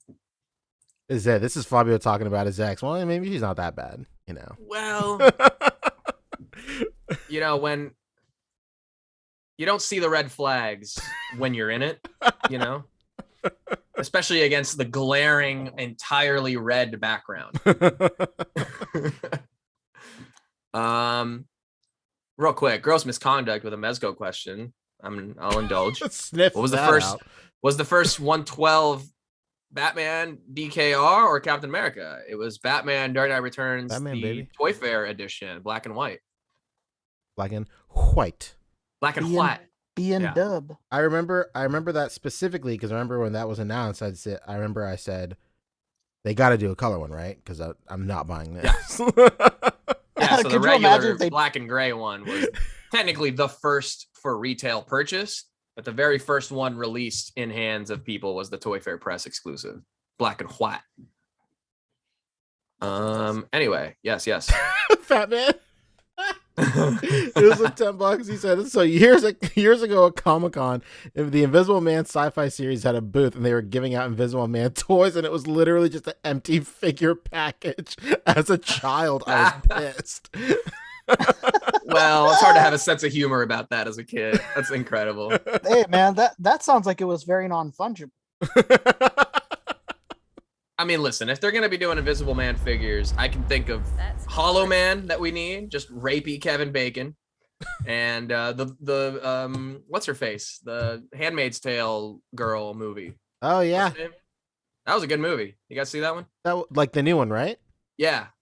I really liked how they adapted it for modern time. I thought that was so cool.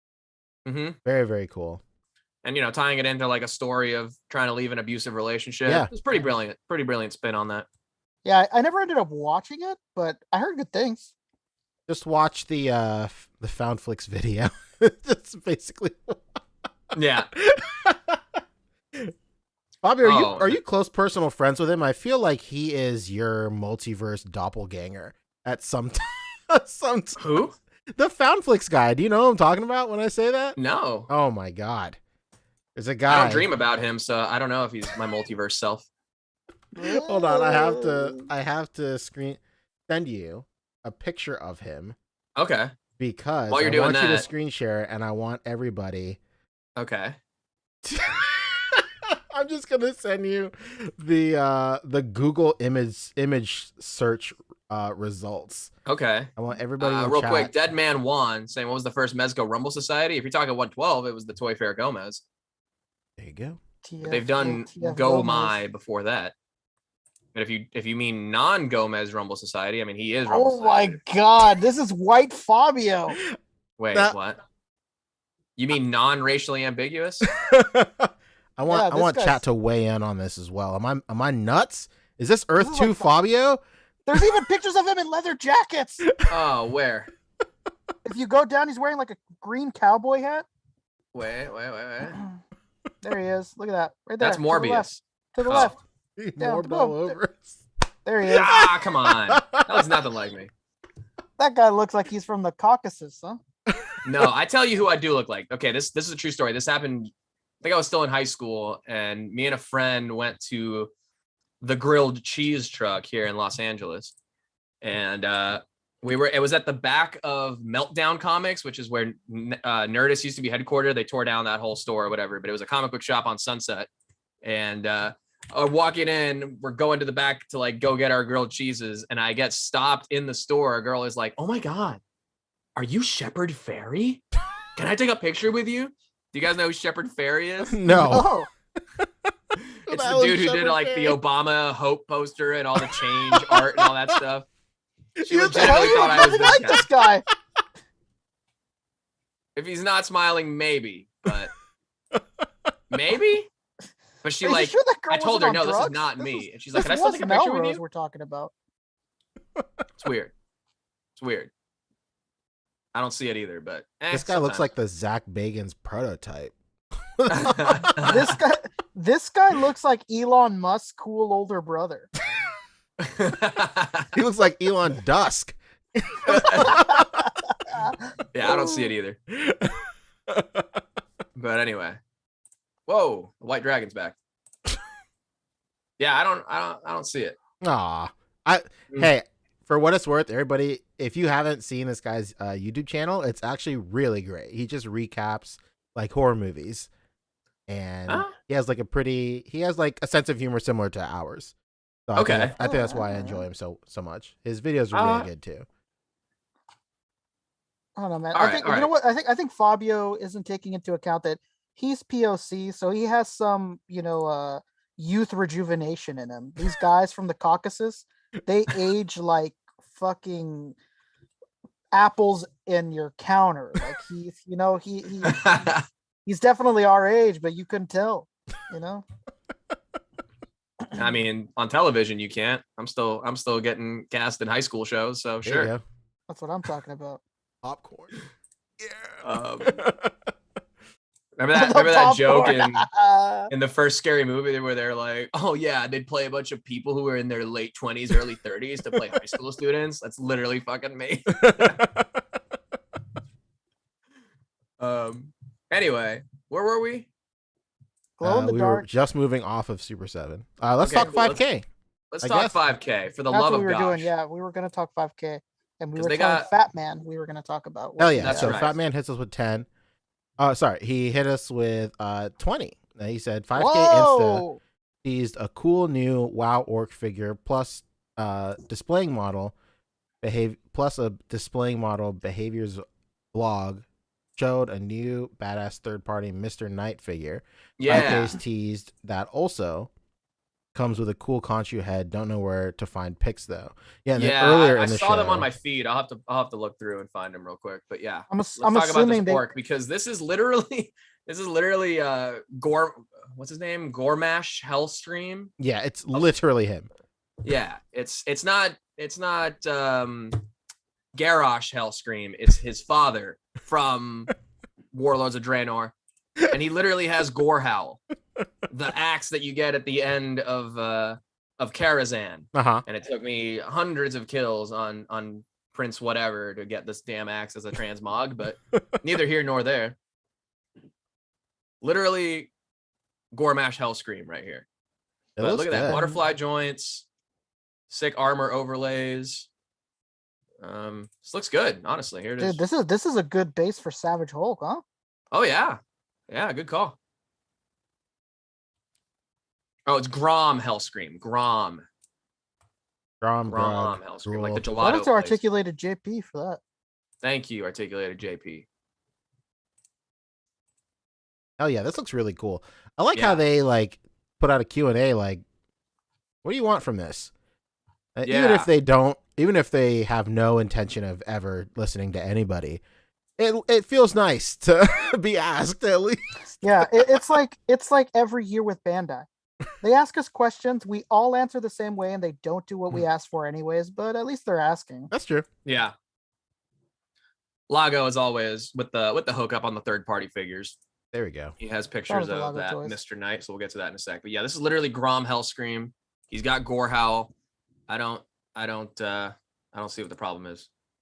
You're gonna get it. Like that deep butterfly. Really nice. That shit is deep. Yeah, really, honestly. I'm sure it goes forward too, instead of just backwards like the Legends Hulk. Yeah. So already. Yes, Cap lives. I think it is the orc from the Warcraft movie. Yeah. But what's cool about this one is they could do it either green or red colorway. Yeah. Like the skin tone. You know what? I'd be inclined to think they'd do both. Yeah. To be quite honest. How was that movie, by the way? Any of you guys watch it? Yeah, I saw it the day it came out. It was terrible. Honestly, it wasn't. I mean, it was kind of bad, but it was because the humans were like the worst part of it, and then they made Khadgar some like young dumb teenager, and he was literally just the worst part of the movie. But he was like in the Mortal Kombat movie, how you have this whatever guy be the audience surrogate. No, yeah, they should have had it be Medivh the whole time. Ben Foster should have carried that damn movie, and he did a great job, but they were literally challenging him to act his way out of a paper bag. It sounds like a very Pauly Shore as Pinocchio moment. Very father. When am I going to get to go out and be out on my own? Yeah. This isn't Duratan. Duratan is God, what's what's the main orc's name? It's the leader of the Horde in the original Warcraft. God damn it, I forgot his name. You got this, Fabio. I canceled my subscription back in October. I don't remember at all. Anyway, there's Grom Hellscream with Gorehowl. Christopher Miller is asking, what the hell is a transmog? See, in WoW retail, any piece of armor that you pick up or weapon that you pick up that fits your class's equipable weapon or armor types, you save into like this archive, and then you can go to a place called a transmogrifier, a transmog, and then you can apply that appearance to any weapon you have. So if you find a sick weapon that's like from 3 expansions ago, you can just have that as like the skin for your current weapon, even though it's like upgraded. Thrall is the name. Thrall is the name of the main orc leader of the Horde guy. Duratan's son is Thrall. Thank you. And his name is Thrall because he was born as a slave. There you go. Yeah. I really love Warcraft lore. It's really too bad that Shadowlands was like, this villain we made up for this expansion has been behind it all the whole time. But anyway, yes, Christopher Miller. It is a skin. Yes. But yeah, Gorehowl, it's a legendary axe. And like it is literally of legend. So it's just cool that like, yeah, this could be any generic orc, but the fact that they gave him Gorehowl, this is Grom Hellscream, like no question. Hell yeah. Good stuff. Really good stuff. All right. Speaking of 5K toys, another pre-order up. Mr. Knight. Let's as go. in opposite of day. He's got the do-rag right there. Oh, his eyes light up apparently. He's got the silky. That's what they like to call him. They like to call him silkies now. I thought they called it an infinity scarf. Yeah, but his eyes light up apparently. That's super cool. Pretty cool. Whoa, very unnecessary, but okay. I think I may get this. This is pretty dank. This looks Honestly, like I may just get this Khonshu's and only display it as Khonshu. I think that's probably the move for me. Well, you guess you can do both. Who cares? Depends what body this is on. I haven't heard of this company. What are they called? Atom Custom. Aton Custom. What's his fake name? Mr. Knight without the K. Oh. And there's a bloody variant called Mr. Blood. Mr. Blood. Yeah. That's funny. So is it 2 versions with or without hoodie? Is that what it is too? Or is the hoodie a swappable piece? The hoodie has to be a swappable piece. I don't see why not. I don't see why they do 2 versions.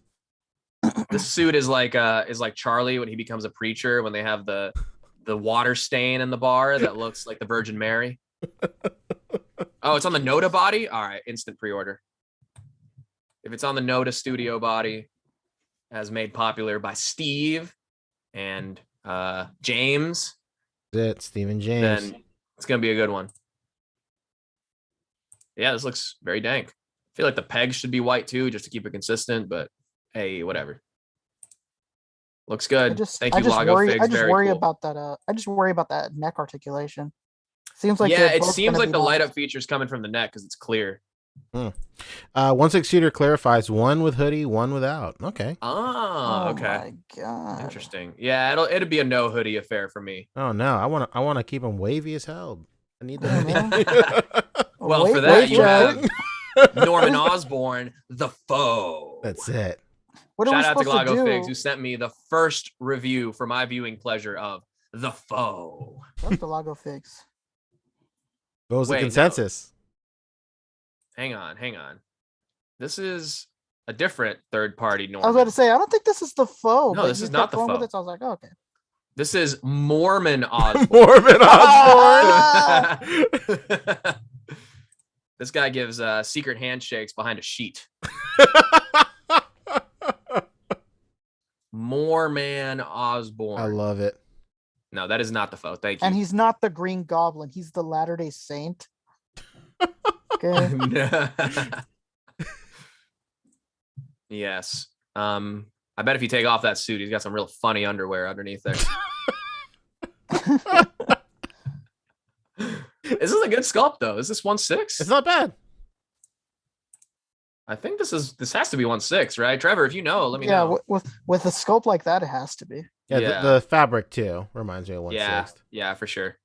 Just comparing it to even. I mean, this looks good, but yeah, you can tell it's just from the way it sits. Yeah, when you get small, like Howard has said before, that's the guy that owns and created Hot Toys. They've asked him many times, like, when are you going to do 6-inch scale? Like, why don't you do 6-inch scale? And he's always said that this is why he's never wanted to do it, because you could always tell the difference, and it's never in his mind going to look as good as it does in 12 scale. And they did one before, but they fucking packaged it with the stupid bat plane that Nolan versus Batman had. Yeah, that was wild. Fat Man, this is open pre-order right now on VC Toys box. Thank you again. Crispy. I love the comment. Sorry, forget to notice the eyes light up. Yeah.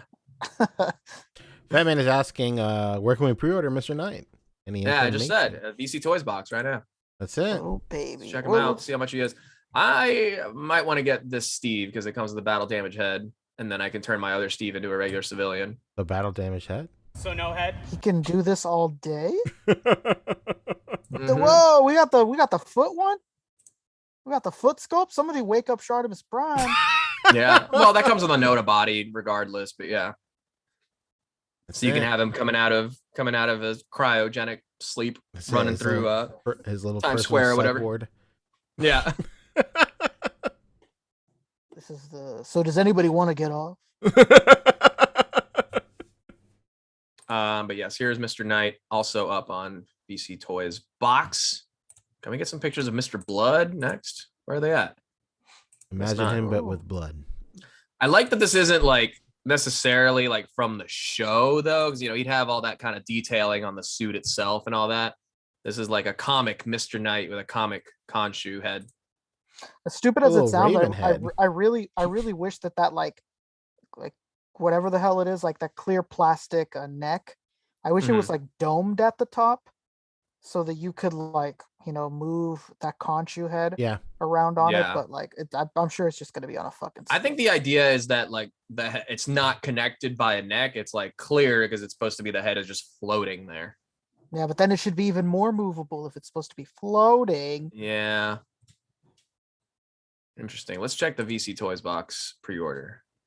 Okay, here's all the options. Regular with hat, regular without hat, bloody with hat, bloody without hat. Okay. Are they calling the hoodie a hat? Yeah. Oh my god. But he's got a hat. These guys called hot dog sandwiches too, I bet you. They are. Anything else new on here? I guess I've seen this floating around, but it's just like a couple pieces, right? It's not like a full thing. Like it's just you add it on to your existing maniple suit or another suited figure you might have. I think this just goes over the SHF. Oh, yeah, this is the moment where him and Thor go to get his father. No, this is from Avengers, right? When he like goes and kills that guy in Germany. Yes, that's what it is. Oh, is it? Yeah, I think his suit in the I've Been Falling it's shorter than this, and it's just a suit. Yeah, maybe. Whereas in Avengers, he has this coat over his armor. I think. Okay. It's been a while. No, in Avengers, remember it's an illusion. As he's walking, you notice that there is no suit. He was never wearing it. He was really wearing his delusions. Dad, you don't have time for my delusions.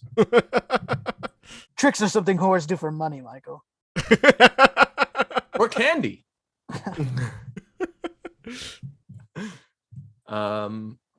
Yeah, I don't know how the hood works on Mr. Knight over here. You can probably like put it down, but it's gonna be. It looks like it's like one of those jacket hoodie combos for like real people jackets. Sure. Nice job. You just got blood on a $1,600 suit. Come on, come on. Yeah, like the guy in the $2,000 suit's got time to be possessed by an Egyptian god. Come on.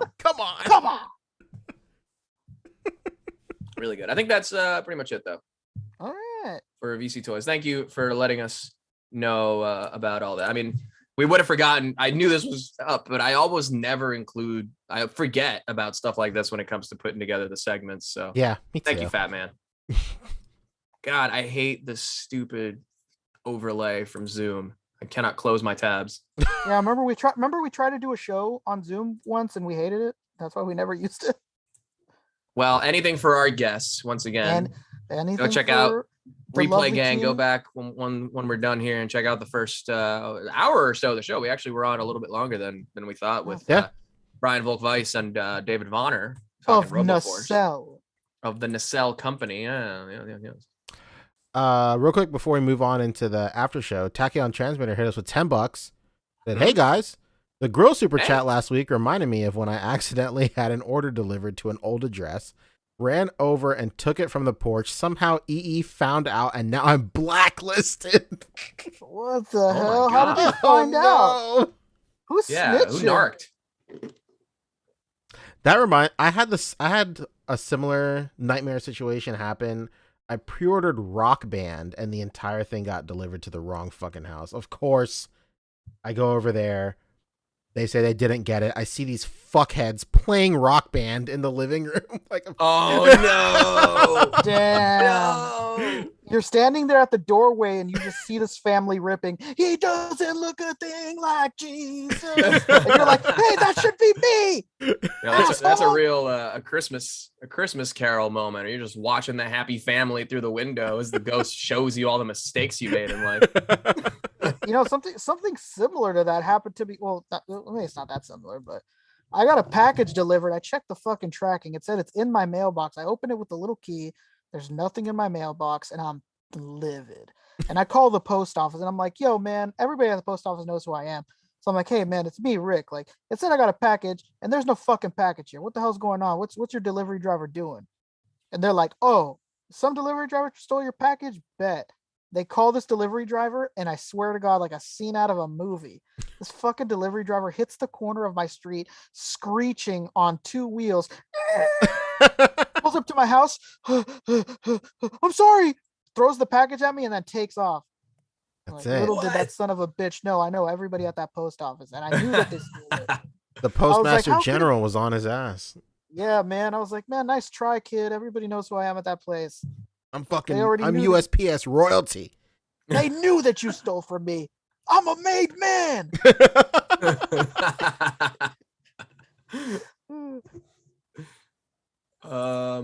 Yeah, good stuff. What do you think about this? SS Burduku. Burduku. I love it. They need to do more of this. We need more strange, weird names. Like, this is selling, man. I guarantee I'm more likely to buy something if it has a stupid name. Demoniacal Fit is really good with dumb names. Like Guko is a classic. Guko, one of the best. Windswept Guko is probably my favorite. if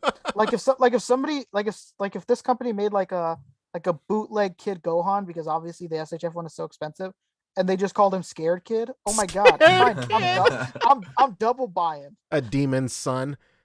Honestly, I think this is a really fitting tribute to our former president, Burduku Obama. Absolutely. Burduku Obama. 4 more years.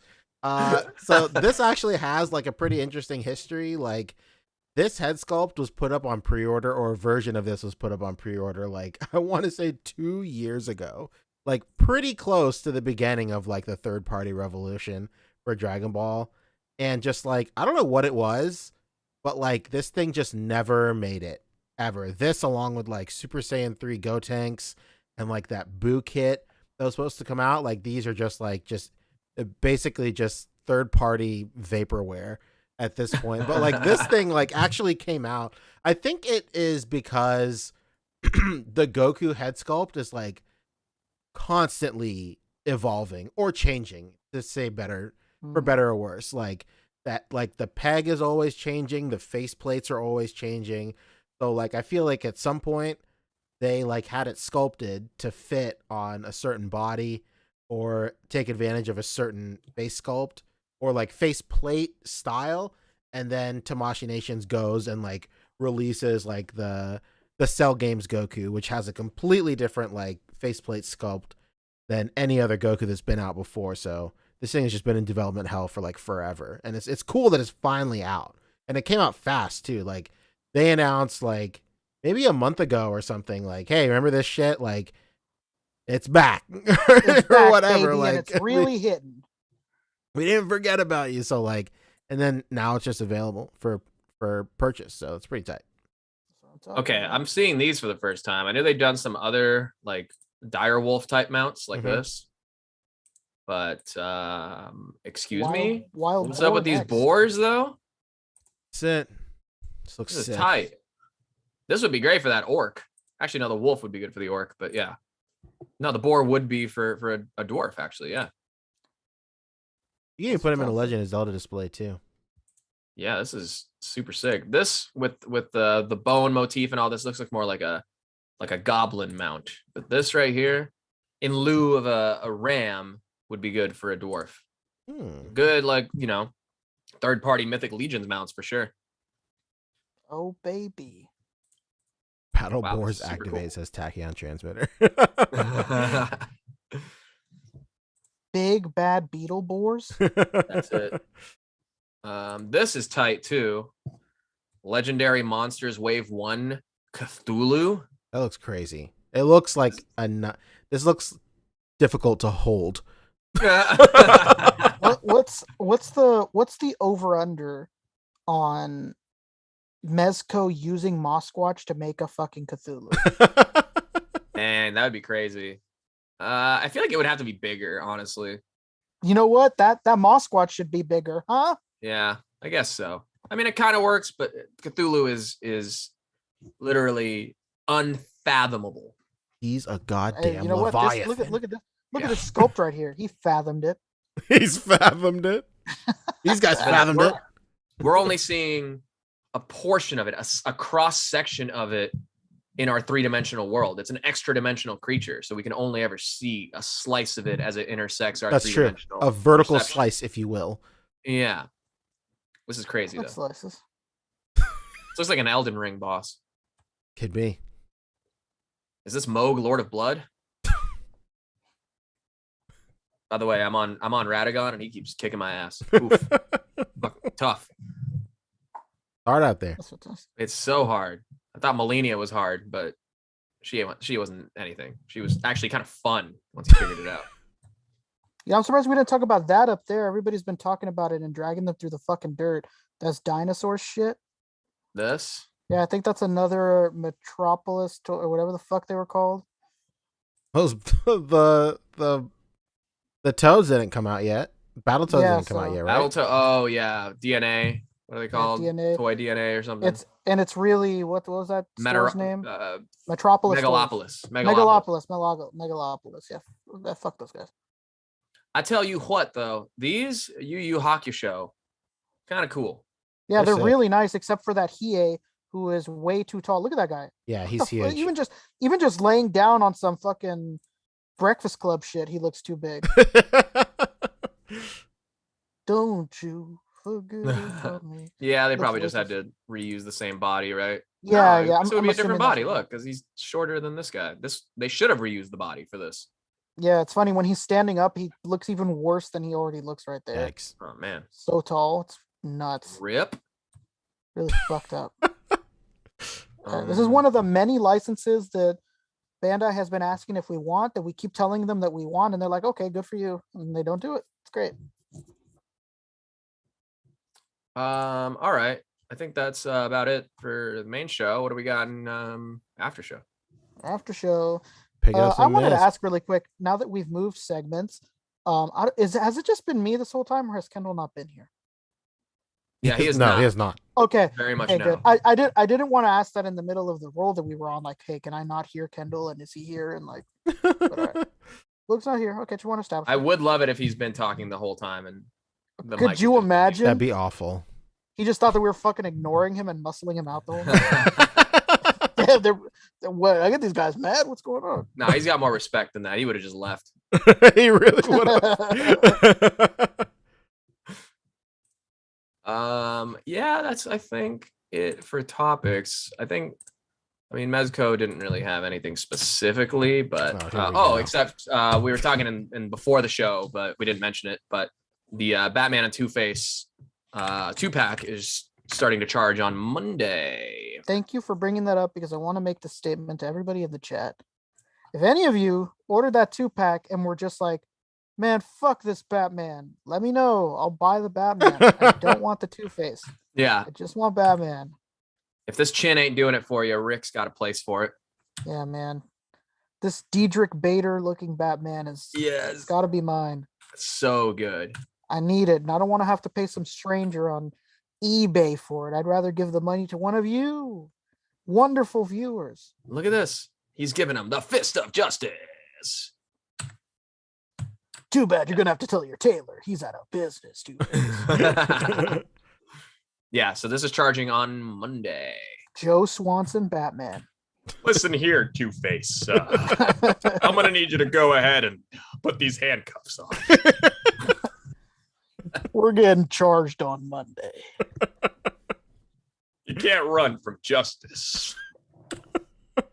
I need it. So good. Oh, he's got one time bomb. That boy's a time bomb. Black coat, black shoes, black hat, Cadillac. Yeah. Yep. Why did they give I mean, definitely not complaining. You know, on here we're always proponents of more accessories, the better. But why did they give so many knives? In case you lose them. That's dope. That's good enough for me. Yeah. I mean, it's not uncommon to be like, you know, selling some of these Batmans second, you know, especially like the early Batmans like Ascending or Sovereign. People be like, you know, selling them incomplete, missing 2 batarangs or whatever. I mean, you still got enough batarangs to display them with, but yeah. Yeah, I forget what figure it was, but somebody was on that Mezco page selling a figure with like no accessories, and I missed whatever the hell it was. I can't even remember. Oh, it was a Conan. Somebody was selling a Conan with nothing except for like a spear and the holding hands, and I was like, "Oh, I'll fucking take it," and it was already way gone. Man, I missed it by like an hour. A Savage He-Man type Conan. Yeah, it was like a great price too. I think it was like $75. He's like, yeah, I would have done it just for the body because I want an extra to put that Barbarian booster kit on. Yeah, I'm almost certain it was like $80, and he's like, it comes with nothing but holding hands and like one of the spears. Like, oh man, like how the fuck did I miss this? Yeah, I would have jumped on that for sure. All right. Anywho, yeah, that's it from Mezco. This is charging. On weird too, because it's at the beginning of the window rather than at the end. Normally, if they say May to June, it's like, all right, expect it in June. We're getting it in May. I wonder why this one was so fast. Well, I mean, you can kind of tell that from the first photos, even from the first teaser image, which was like this one, that it's a physical prototype or it's like a physical product that was photographed. I remember now that you say that, I remember when this was revealed, you said that. I remember you even thought that it was going to ship sooner because this was definitely like figures in hand picture gallery kind of thing. It's fantastic. Definitely did. Somebody split this up with me. Let me buy the Batman. That's crispy. Fatman hits us a 10. He said, I'm just saying, Mezco, me, and Rick want a great Etrigan figure because McFarlane is never going to give us Icons Etrigan. Instead, we got Throne Spawn missing most of his cape. Thanks, McFarlane. That would be so good. Etrigan, yeah, they could nail that. That would be a great way to develop a new body. Like big, a bulky body, right? With good articulation, and then use that for something else, Man, Fat Man, what a genius. I mean, if I was going to Comic-Con this year, I'd be in their face with it, but I think I'm taking one more summer off, and then I'm going in. I'm back in the races. I'm back. I think. Oh, racist Rick. Back in the races. Is that what you meant by that? Back with the races. That's a quote from Boog, by the way. Tyron Weston says they would make Etrigan from Polystone for no reason. Oh my god, don't say that. That'd be so sick, though. Nani? Wait, what was I gonna say too? There was something else that looked like it was more physical. I think 2099 when we first saw it was like very physical prototype looking, so no surprise that one had a pretty quick turnaround as well. Anywho, after show. After the party is the Waffle House. It's not a Waffle House, Rick. Lobby. It's a Waffle Home. That's what I'm talking about. I like Huddle House more than Waffle House. Am I nuts? What's Huddle House? Oh my god, that's right. Wow. Huddle House it's the Target to Walmart of Waffle House. Oh my god. Oh my god. I see where your head's at. Do they have Perkins over there? No, what's that? Oh, it's like kind of like a Denny's diner. I think they have them. I remember having them in Florida, so I thought maybe it would be on the lower East Coast over there. I fuck with Denny's heavy. Like we used to have a Christmas tradition where we would go to Denny's for Christmas dinner because it all started one year. This is, by the way, not sad. It's not my parents. It's me and my roommates. Your other family. But like, I think the first year we all lived together. This was me, my wife, and her sister. We all lived together, and like I was planning on cooking like just regular Christmas dinner or whatever, and then Walmart was closed on Christmas, and I don't know why I didn't realize that Walmart was closed on Christmas. I was like, fuck, what do we do now? And that was the year that Denny's had the fucking Hobbit hole breakfast, baby. Oh. And we're all like, sick, let's go. So like we just started doing Denny's every year, and then they took the Hobbit hole breakfast off the menu. So we said, fuck Denny's. What the fuck is up, Denny's? And we basically and we have not gone in there anymore. Wow, that's so crazy. That's so crazy that you say that, because my best friend's ex-girlfriend would always make us go to Denny's during that Hobbit shit because she would want to try every single thing. Hell yeah. But she was a petite eater, so she would literally have to go there like so many times a week because she wanted to taste every single item before they stopped doing it. So we were eating at fucking Denny's so much during that time. Over here we have Norms, so that's kind of the go-to diner sort of thing. It's open 24 hours, which is fantastic. And but if not, I mean, I gotta say, IHOP is still above Denny's for me, simply because of the Rudy Tooty Fresh and Fruity. No. Come on. Well, I worked at IHOP for like, I don't know, 4 or 5 years. I hated it. Like, that's where me and my wife met, at IHOP. Oh, wow. So to give you an example. So it's not all bad. Well, I don't know. I mean, yes, the wife thing is pretty great, whatever. But I was gonna say when you said I don't know, I was like, yeah, this guy needs to rethink his words really quick. I don't. I got mulligan that statement. Being a server sucks when you're a dude, and being a server sucks when you're a minority. What the fuck? Like, the worst hand dealt ever. And Rudy Tooty Fresh and Fruity is always like burrowed into my mind because it's always some old fuck like asking about the Rudy Tooty for his grandson. Some geriatric. My grandson have the Rudy Tooty Fresh and Fruity, and I'll have the liver and onions. Sorry, sir, we don't really have liver and onions anymore. What? What do you mean? Like, shut the. We don't have the liver and. This is. I'm having trauma right now because I can't fucking stand IHOP. Yeah, I'm on the IHOP boat too. I just like the focus. You know, Denny's is very unfocused sometimes. No, don't say that. Yeah, Doesn't well, get you know, more sometimes focus I go than a to Grand Denny's. Slam. Come on, brother. Yeah. The only thing that's constant there is the Grand Slam. Like they change shit up all the time. They're on that. Denny's has been on their Domino's shit, but for way longer than Domino's. At least Domino's got it down when they were like testing out flavors and like, okay, this fucking garlic crust shit is a little too sticky. We gotta switch it up. Like, no, man, Denny's is like trying to figure out who they are for the past like 20 years. Especially after that scandal in the 90s. You guys ever see that? Which one, where the pizza was stuck to the top of the box, or is that No, where Denny's there's like a huge thing. I'd never heard about it, but there's like a huge thing where Denny's as a company was wildly racist. That sounds and like right. it's a crazy thing, you know. Look it up. That's more like Papa John's. But yeah, so they've been trying to they've been trying to reinvent themselves ever since. Better ingredients, better pizza for the past 72 days, and there will be a reckoning. Papa's kind of right, to be quite honest. Dude, he was right. Yeah, it's so funny how close to the reckoning this whole COVID shit was. Yeah. You remember like the beginning of the pandemic? I mean, that was one of the big stories. Was like, you know, the Papa John's guy got kicked from the company because he said some like wild racist shit in like a board meeting or something.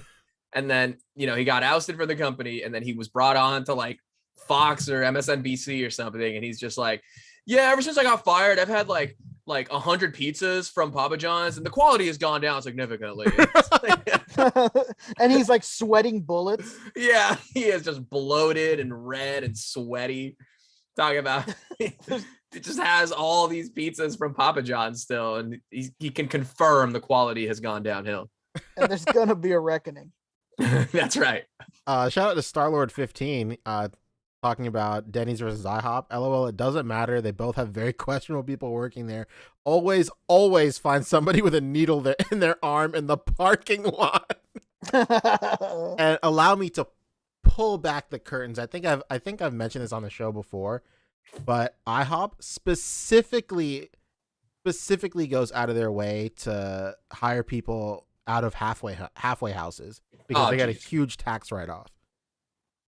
So my entire like co-working staff were all like halfway house guys. I dated the only girl that was not from a fucking halfway house, and that's not my wife. Just letting everybody know, my wife was not from a halfway house. Becca, come in here and tell these guys you're not from a fucking halfway house. I'm not gonna say funny. It's interesting or coincidental. Like, there used to be this dude named Aaron who worked with me, and he would always talk about like trying to like leave work and do some questionable shit. And then one time he got caught driving someone's car. He didn't have a license or some shit like that, and then he just didn't show up for work ever again after that. Fast forward a year later, I moved to Charleston, and I see this guy homeless in the fucking park. And then he asked me for $5. Did you know it was you? He what?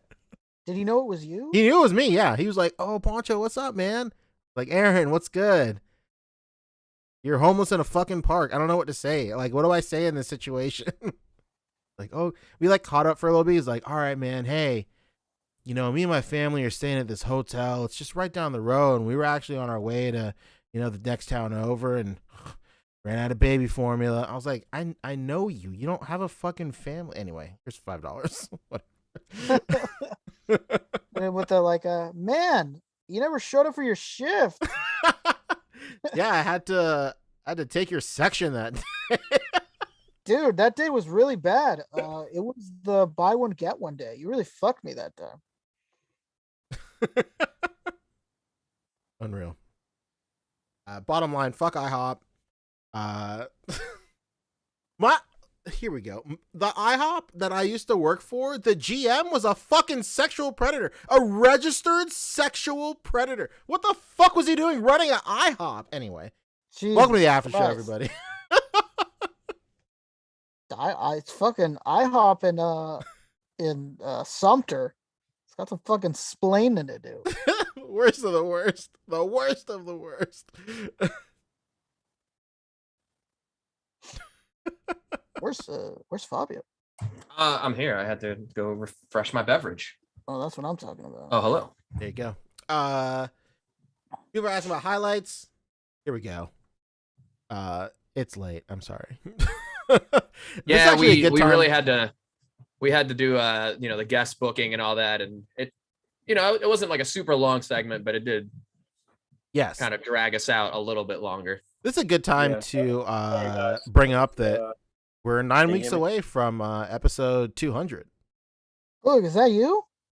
Oh yeah, I was actually just enjoying the show for like the past 10 minutes just now. Just got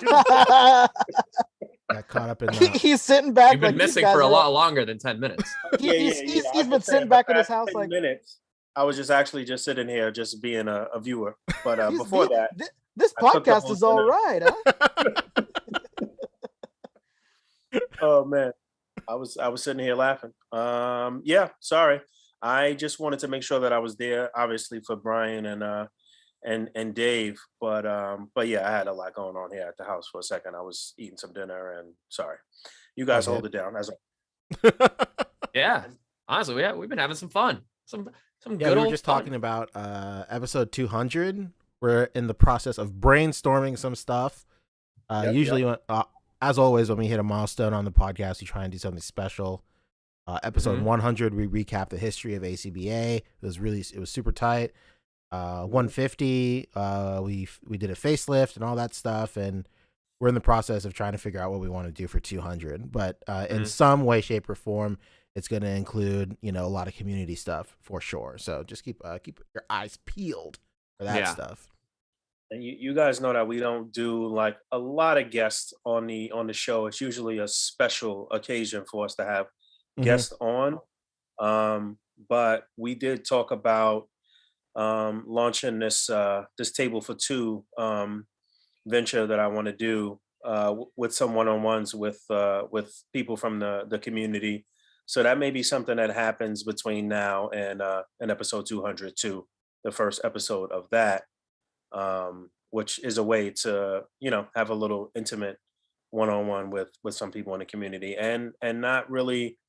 It's going to be people from the community. Obviously, the thing that'll bring us together will be the fact that they are community members and our love of collecting and displaying. But we're going to be talking about a lot of different things, though. Like, it's going to be a real candid, just kind of kickback with some people, some fun people that some of our viewers may not really know too well. And it's going to be a good opportunity for you to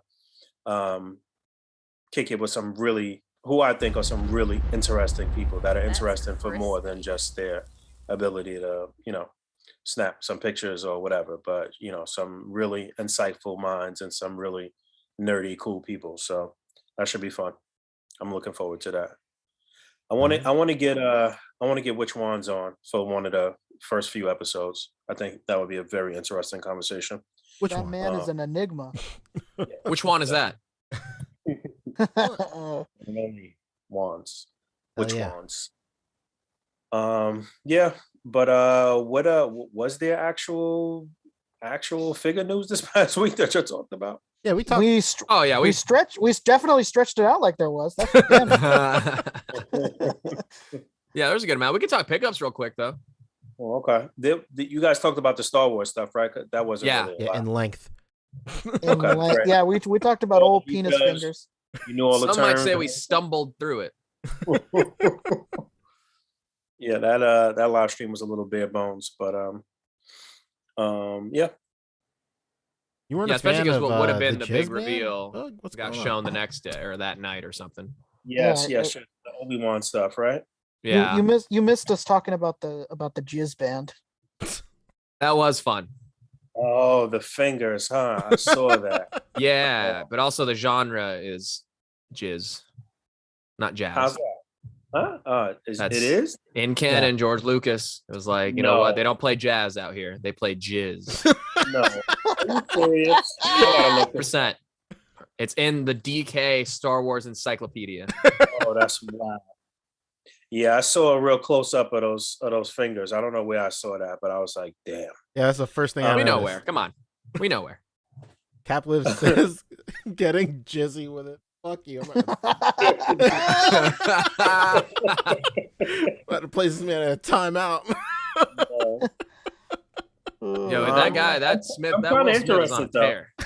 Not in the jizz, but I'm kind of interested in the in building the band out there. Yeah. I was talking to Danny about that actually yesterday. I think it's like they're 25 each, but one of them is like a deluxe figure or something like that. And Yeah, it's $38.99. Okay, got it. So you got to pay $38.99 one time, and then $25.99 6 more times. Yeah. Oof. Yeah. Sounds right. Damn. Be like That's that. rough. Yeah, that sounds right. Yeah. You would have think they would have offered a 4-pack at least, a 3-pack. Come on, bro. There's still room for them to do that as a con exclusive. Hey man, it costs a lot of money to produce jizz. You might say they're milking you for your jizz. Oh no. Okay. Pickups. Anybody? I got one real quick one. Okay. My buddy Travis came over and he had bought I missed out on this. This was up on 5K Toys. I didn't end up getting it. I thought maybe I could get it down the line, but it actually sold out like pretty quick. So he bought one thinking he might be able to put it on the new Conan that's coming out, but it doesn't quite fit as well because this one is the one with the chainmail skirt. So I got the Kai Lab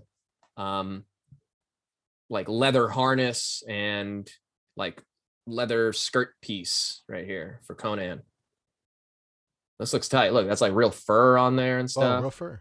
This is like What are we leather. We're talking little squirrel. metal ringlets. I think so. It's definitely some taxiderm to it. Hooks up with real buckles and everything. This camera is fantastic, first of all. Thank you once again to the podcast audience, because now I can show some of these close-ups in proper glory. Look at this great background blur. Oh my god, this is so cool. That's real nice depth of field you got going on. Hell yeah, dude. Wow. But yeah, this is a fantastic little accessory set. Oh, I didn't even realize, but there's storage for the weapons behind him too. Wow. Oh, hang on. Let's try that out real quick. Oh my goodness. Look at that.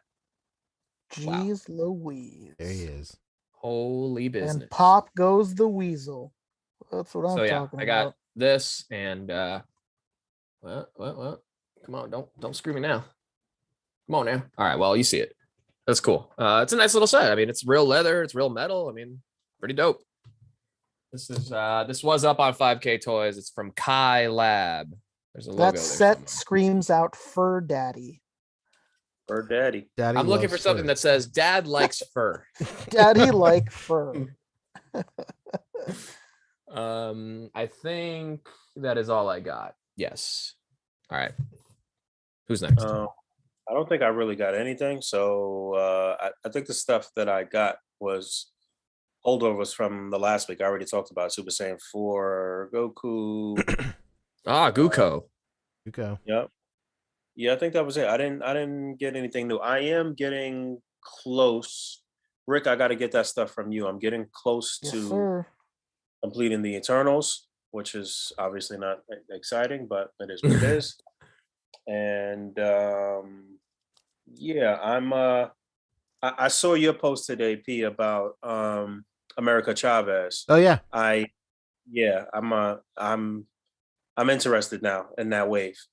Yeah, for real. Yeah, except I'm not interested in that bath. I'll tell you that. Yeah. It really played us for a but fiddle. she it's a good looking figure. Did you open it? Yeah, the America Chavez, or Yeah, you opened it, right? Oh, yeah, I of saw course. I saw the photo. I'm bugging. Yeah. Okay. it's good. How would I the just go in here? I just wish it had like a swivel at the ankle, because like I'm trying to get her in like some action poses and stuff, and like her foot not being able to swivel left and right is kind of inhibiting a lot of it. She kind of looks like pigeon toed and a lot of shit. Got you. Okay. And then maybe like But a bicep swivel. I mean, it is what it is. I mean, like they definitely chose aesthetics over function in this one. And I think they made the right move because it looks great. It's a really great looking figure. Yeah. All right, that's cool. But yeah, I didn't get anything. I just set things up to get some stuff next week. So next. I actually completed the Eternals wave. Let's go. Oh. Whoa! You got the. I guess Pixie, that's something to be whatever proud of. You got whatever her name is. I got them all. I got Fast Girl. I got Indian Guy, Superman, Little Girl. Shit, I got them all. Yeah, I still need Little Girl. I still need Sprite and the Indian dude, I think, maybe. They're all on sale. They should all still be on sale at GameStop.com as long as my credentials still work and I have the keys. They should all still be on sale. Sprite was like $13 when I got her off of GameStop. And then I just went to eBay to get a Salma Hayek, and she was like $13 also. So whatever. Okay. Nice. On eBay, oh my god, they can't get rid of those figures. That's what's so crazy. Like she is cheap on eBay right now, which is unbelievable.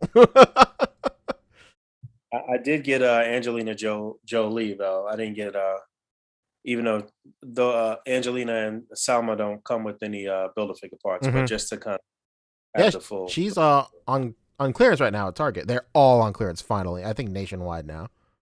Yeah. But I got that. I got the America Chavez. The Strange with the Portal was at my Target, but I guess they caught their mistake. He's back up to like $31. Yeah, I got you one though. I know, yeah, but there's a fucking way I'd pay $31 for that thing. Maybe if it goes on sale again, I'll double up just for some customization possibilities on that body for Doctor Strange. You know, they made some interesting choices in terms of the figures to make. Yeah. Very interesting. While you're talking about that figure, did I mention that my Target tried to pull a funny one and they just told me the truth right to my face? When I found those figures for cheap, I found them at the next town over. And when I went to my Target, it said that they were in stock, but they were nowhere to be found. And so I hit up a person. I was like, "Hi, well, I'm looking for this figure for my son." And I give him the fucking DPCI off the top of my head, like the crack addict that I am. They look at me like, "Yeah, for your son." And they're like, "Yeah, we have some in back." And then he comes to the front and he's like, "Yeah, sorry, there's a pricing error right now. We are not putting them out." Oof. And I was like, oh, "Okay, cool." Pricing error. I was like, "All right, well, thanks anyways." And I walk away and I was like, "Oh, fuck it." So my Target has like, I think the system said they have like 7 and they refuse to bring them out. Rough. Yeah. Oh no. I got on Instagram there's a bunch of people, there's like a whole community of people who do like thrift find like flash sales or whatever. I follow this one great account. She put up last week this blue right here. I finally got an articulated blue. It's really great. I don't know why. I love this stupid thing. Whoa. I got a Growlithe as well. Really nice. I got a little tiny Hello Kitty. I think it's like a pencil eraser mount thingy. I'll just give it to like, I don't know, a Boma or something. And then Baby Kermit, baby. Let's go. Oh my god. It's so That funny. is Animal from the Muppet Babies. No, it is not. It's so funny. Like the account is run by a woman. And she sends out. I don't really have the packaging on me right now, but it's really nice, like glittery, sparkly, holographic like packaging. And then Becca comes back in checking for the mail, and she holds the package up. She's like, "Who's Nicole?" I was like, "What? What are you talking about?" She's like, "Got a package from Nicole. Looks like it was glittery. It looks like it was handled with care." And I was like, "You don't got to worry about Nicole or what she sends me." Don't you remember? She used to work at IHOP. She's from that halfway house. She's a stripper now. Excellent callback. Yo, Kyle Howes with a speaking of Eternals. Kyle Howes with a $4.99 super chat saying, "Speaking of Eternals, my mission to hide every Eternals figure under the shelves at its Target was busted. Shelves are now full of them at full price." And then he follows up, "Mission failed. We'll get him next time." Not this Target fucking Kyle over. That's fucking sucks. Fat Man hit us with 5. He said, "I literally saw a small child throw an Eternals figure on the floor at a Dollar Tree, and it felt so good to see that." He also oh my god, Eternals back. Legends made it all the way to Dollar Tree. There is no hope. Oh yeah, no. He brought it back earlier in the show. He said, "Last time I went to a Denny's, I saw an elderly man fight another elderly man. He hit him with his walker so hard his fake teeth fell out. Incredible." Damn. Then You Kyle hate to see Howes- geriatric on geriatric crime like that. Then Kyle House once again with the play on jizz. "I love jizz when I'm working out, showering, driving, and even more when I'm sleeping." Incredible. That's great workout music, that just. Yep. Somebody needs to clip that out. We got Poncho on record admitting. No. Somebody clip that. Send it to his wife. First Nicole, now this. See, the problem with that is that somebody could take that clip and put it out of context to make it seem like you like jizz. Yeah, I'd hate for that to happen to you, Poncho. Yeah, well, wouldn't we all? This is what people felt like when they realized what skeet meant. Probably. Oh my god. I mean, I guess it could have been worse. He could have called the genre of music jism. Jism. I don't think you got to reach far to make it much worse. No. All right, we're devolving into degeneracy here. Yes, sir. All right. Do you guys want to give like real quick thoughts on like extremely spoiler-free thoughts on what you guys thought of Strange, and then we're out of here? You know what's I actually have recorded a little kind of non-spoiler review. Oh, nice. And said that we'd be talking about it tonight on the podcast because it was a video that was supposed to go up before we got on the podcast. But so yeah, real quick, if y'all want to just give a brief non-spoiler overview of what you guys thought, maybe a score or something like that, because we all did. I'll say it's so funny you say about a score. I was literally thinking earlier today, like, how much I hate giving scores. I will say that, like, this movie truly feels the closest to Sam Raimi unhinged in the modern era. Yeah. It's the Sam Raimi movie. It's so, like, as I'm watching it, I had to like remind myself that it's not, I didn't have to remind myself. Like, it was so apparent that it's a Sam Raimi movie. Yeah. And it works so well because it's like, you know, I guess Kevin Feige had like pitched it originally as like a horror movie, you know? Mm-hmm. And it makes sense. There's just so much like camera work that works so well for, you know, this story. And it's just like 0 to 100 in like the first 5 minutes, like right off the bat. It's not even 0, it's 100 right off the bat. I said pretty much the same thing, that it was, you know, they didn't waste any time. It was, you know, it was off and running from the beginning. It was action packed beginning to end, pretty much. Mm-hmm. I loved it. And I think they did a good job. I mean, yeah, I don't want to get into specifics. I'll just say I liked his style works so well for these characters, for this story, and I just found myself being like, yo, they're really doing this, huh? Like a lot. You know, it's just really good. It was freaky. It was freaky. It definitely was teetering on being a horror film. There was definitely some really dark elements to it, and we didn't have the greatest seats. We were in the very front row, by the way. Damn. But the way that this particular theater was set up, the very front row was not actually too terrible, and it was the reclining seats too. So I don't know. It wasn't the worst front row experience that I've had, but I did find myself turning my head and like twisting with the twist in the movie and shit like that.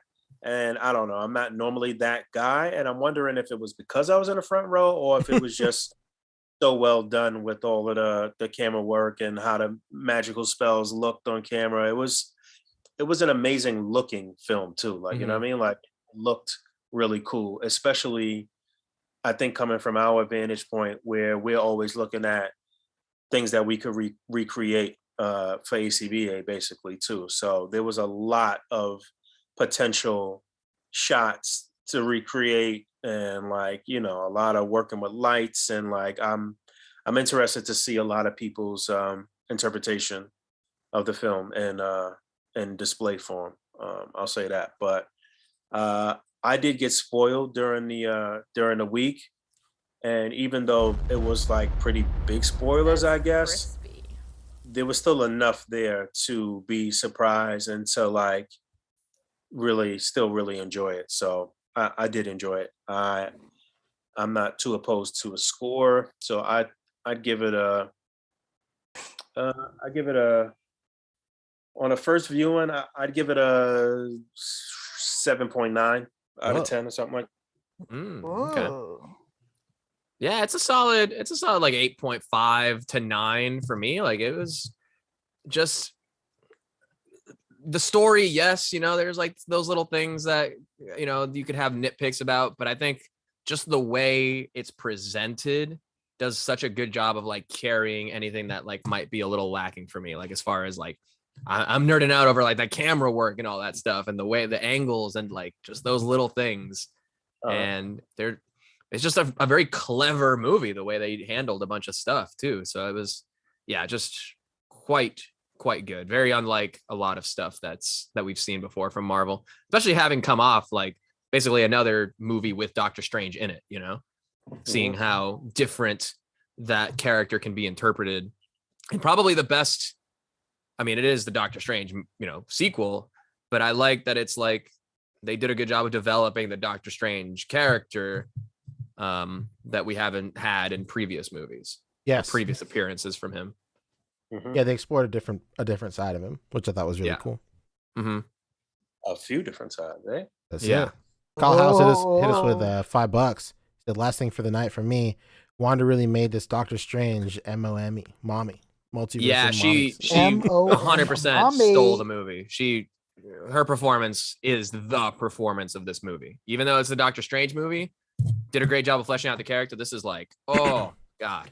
Yes, the score. Jermichael Johnson. That's another thing. The score was so good. Oh my God. And Danny Elfman, you know, there's a lot of hit or miss when it comes to Danny Elfman, who, by the way, is like 64 years old or something and jacked as hell with a ton of tattoos. Have you seen it, Danny Elfman? He looks like he's like, if you showed me a picture of Danny Elfman now and told me like this guy wants to be the next Machine Gun Kelly, I'd be like, yeah, it looks like it. Because he did a performance at Coachella where he did like, you know, a bunch of live performances of his scores throughout various movies, and it's Coachella. He popped that shirt off, and that body does not quit. Does not. It's really insane. Good. And the score, it somehow plays into the plot too. Like, it's crazy just how meta it can be like that. It's so good. Yes. Yeah. Yep, I'm with you guys 100% on that. So those things where like the story might be a little like, okay, you know, here and there, that stuff just completely carries any of those shortcomings because of how well they're done. So yeah, it's like an 8.5 for me, I'd say. Mm-hmm. Hell yeah. But recency bias too. So like I'm thinking of that in my score too, because I'm inclined to say, oh, this is a 9.5, but I'm thinking, okay, let's scale it back conservatively, 8.5. But honestly, I'd be down to see it again. I would be very down to see it again. Oh, absolutely. I definitely want to see it again. I want to be able to I don't know, every Marvel movie, pretty much, not everyone, but the majority of them, the second viewing usually is the more relaxed, better watch for me personally. You really get to sit with it and pick up on things that you may not have seen the first time, and really just enjoy it, as you're not really like anticipating shit to happen, and like you kind of, you're a little more relaxed. You reminded me of something else I was going to say too. Did you guys immediately check out any of the like YouTuber people that recap the shit? Oh yeah. Scream Oh yeah. Or whatever. Okay. I got back from my movie at like 2 a.m. and I was up till like 3:30 watching recap videos. Yeah, I was watching recaps afterward too. I like to watch it just to kind of confirm my own shit, to see if I'm actually as good as them with picking up on shit, and like, and usually it's not too much that I've missed. So yeah, that was interesting. Yeah, I definitely liked reacting or seeing in the moment that I was the only one reacting to certain things in the theater, being like, yes, I caught that, but I don't think anybody else did that I was sitting there. And that's the interesting thing about seeing it with a group too. Yeah, I caught something super early on that kind of hipped you to what direction it was going to go in terms of the antagonist and who was who and shit like that. Like picked up on it like super quick, and I was like, oh, okay, I see where it's going here. And I was surprised to be sharp at that point after 4 beers and an edible. I'll do that. It'll definitely make you think you're smarter than you really are. Yeah, for sure. Rick, yeah, man, we see your comment, but I don't know if we want to read it on air at the moment. But thank you. Just in case. For me, it's probably like a 9. I'd say it's like a 9. I just loved this film. I loved Sam Raimi coming through the film. Like, I don't know what the fuck people are talking about. I've seen so many people on Facebook just loving to complain about Marvel movies. Like, it's all the same. Like, dude, if you think this looked like every other Marvel movie, then I don't know what the fuck to tell you. Because it's not. It's very Sam Raimi in the best way possible. The score was really good. I liked how creepy it was. Honestly, I'd recommend, like, if you have a kid that's either really young or really prone to like getting scared of things, don't take them to this movie, because it's there's a lot of jump scares. It's a creepy fucking movie. In a good way. The music, another way that it shines is that it's scary. It adds to those scares at certain moments. Yeah, and like, I mean, it's really good. I don't have much issue with it, other than I really wish we would have gotten the original version, because it's not that much longer. I don't know. Sam Raimi came out and said that that the original cut of the film was just shy of 2 hours and 40 minutes. I mean, why not? I don't know. Yeah, I would have been down. Did this seem kind of short to you guys? Maybe just a little bit, but not glaringly or anything like that. I don't think so. I remember I didn't think it was short, but I definitely think because it was so fast paced for so much of it, it went by really quick. Yeah. So I wouldn't have noticed if it went on any longer. Like, I would have loved it, And especially when it's so close, like I do definitely understand when like these directors come out and they're like, hey, the original cut of the movie is fucking 6 hours. And you're like, yeah, okay, I get it. Like, I get it. You can't release something like that, but like it's just so close. Like, why not have released that? You can tell that quite a bit was cut out though, but yeah, Fabio, you made a good point about the pacing. It definitely went by relatively fast. And even with that fast pacing, it was still really well done. Cameos were really good. Yeah, I don't know. I really Talk enjoyed about it. It's marking just out, dude. I marked out so hard. Oh, yeah, Jesus. same here. I was telling, I said it earlier in the show, but I was just so annoyed that when the movie was over, my girlfriend and my brother were just like bombarding me with questions. Like I was a fucking Wikipedia, like I was a Wikipedia. Who's this person? What about this person? What about? I was like, I was like, man, I look like Kevin Feige to you. Like, what the fuck's going on? Like, Were you wearing a dad hat? you know what? I Were you at a was. baseball game?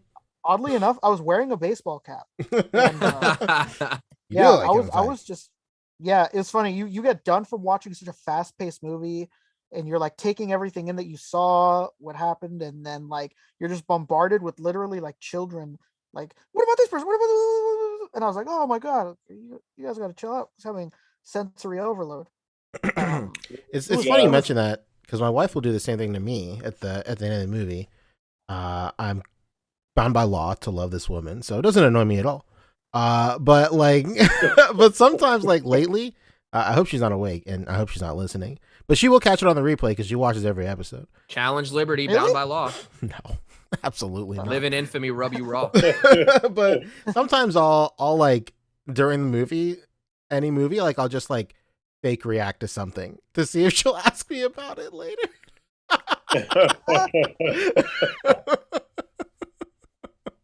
Good for you. It's the greatest. What was the tone of the your theaters like? What was the crowds like? Oh, it was really good. I've been lucky, man. My crowds, they mark out for everything. Like I felt so bad when I heard that Daredevil actor, what's his name? Oh yeah, Brian Cox, went to the premiere night. Charlie Cox. Charlie Cox. Brian, Charlie Cox. Brian went Cox to is William Stryker. William Stryker, yeah. And so he went to the premiere night, and when Daredevil popped up, he said nobody said anything. that's so wild. I felt That theater so went nuts. bad. My Yeah, theater, I went nuts. Damn. my theater marked out like it was Falcon saying on your left when Daredevil showed up. Like you'd swear that they introduced the new Wolverine. Like, they were like, "Oh my god, fucking Daredevil!" Ah! Yeah, but yeah. So I was lucky again. That This theater time. went nuts over the Daredevil thing too. Yeah, for sure. Yeah, I was lucky again this time. Every scene that you'd want to have a reaction from, my theater did. Very nice. Yeah. I feel like, I mean, we do this, so you know we kind of have to keep up with a lot of what's going on behind the scenes and the news leading into the movie. But I was just very happy at what was like so wrong as far as articles that came out saying like, Yeah. oh, this character's in it for 15 minutes or whatever, and it's completely not in the movie or whatever. And the stuff that I had no idea about that I was actually still surprised by when it happened. It's insane. I was definitely the loudest reaction for a certain cameo. Same in my same theater. here. I know exactly what you're talking about. Yeah, me too. I was telling everybody earlier in the show, Boog. So my theater was Charleston Standard. Like people were bugging out or whatever. It was mostly a group directly behind me, which was pretty great. I was telling Fabio and Rick earlier. I was seated directly next to a guy the entire movie. I shit you not. Like every single scene, this guy goes, "What? What?" What? And he's like, revoke his like, MCU fan pass? Come on. what? I remember like at the first end credit scene. Was it like a what of him being? It could be three different type of whats though. Was it him like genuinely surprised and confused? It was not like a surprise like what? It was like a what the fuck is going on? Like it's almost like he was looking at other people's reactions and he's like pissed that he doesn't get it. Are you sure that wasn't John Papa Sergio? What's going on? Shout out to John. I saw that he wasn't a fan of it. I don't think John likes anything. Yeah, my theater had a child who, like, every time there was a dramatic moment with silence, would go, "What happened to him?" And the mom, bless her heart, every time would go, "Shut up." so she was trying to police this fucking kid, but the kid was not giving in. What's she doing? Shut the fuck up! She's gonna shut up. I'll never forget when Well, you and I saw one of the Star Wars movies in New York, and like there was an infant started crying, and someone said someone brought a baby in here. Like, mad loud. So funny. Oh my god! That's Dude, I'd be like Mike Tyson on that flight and just punching the hell out of whoever's next to me asking questions. Yeah, that is like a true, like genuine New York experience right there. Like nobody, people are even like don't give a fuck about babies. Like,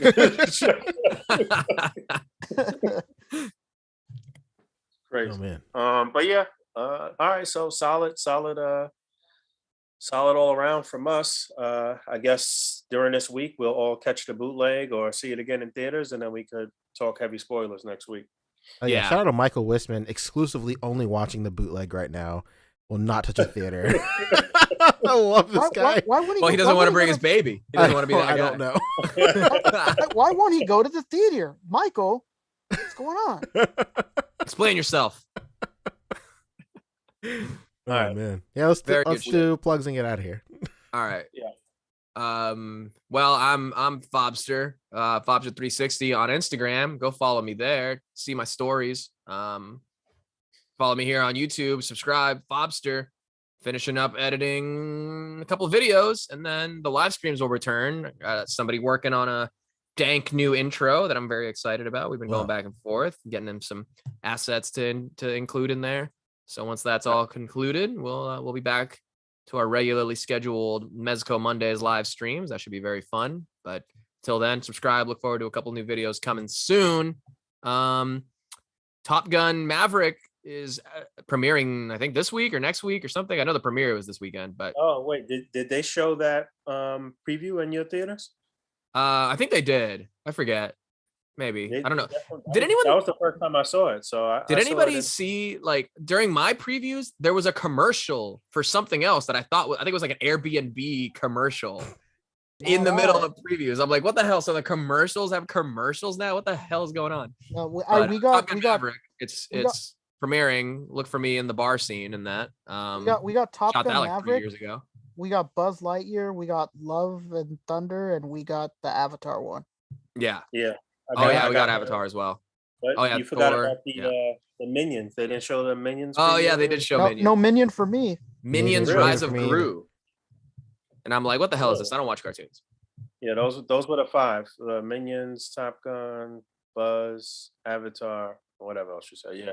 I will say, I might break that cartoon rule for Lightyear. That actually looks pretty good. It looks really good. I mean, how could you looks not love interesting. Captain America? That's America's Buzz Lightyear ass. Oh, you know what else they showed? The Jordan Peele horror flick. Oh, preview. that looks so good. Yeah, they did show that preview. They showed that preview. I'm tripping.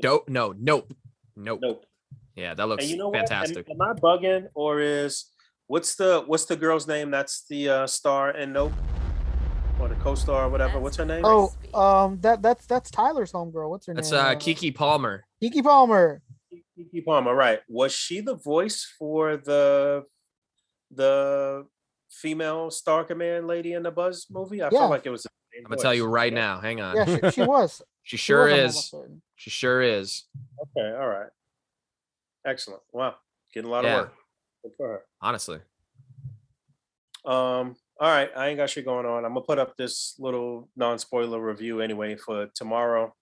And that's pretty much it. I still do have to look at Mondo Wolverine. I got quite a few custom things that I got that I need to showcase.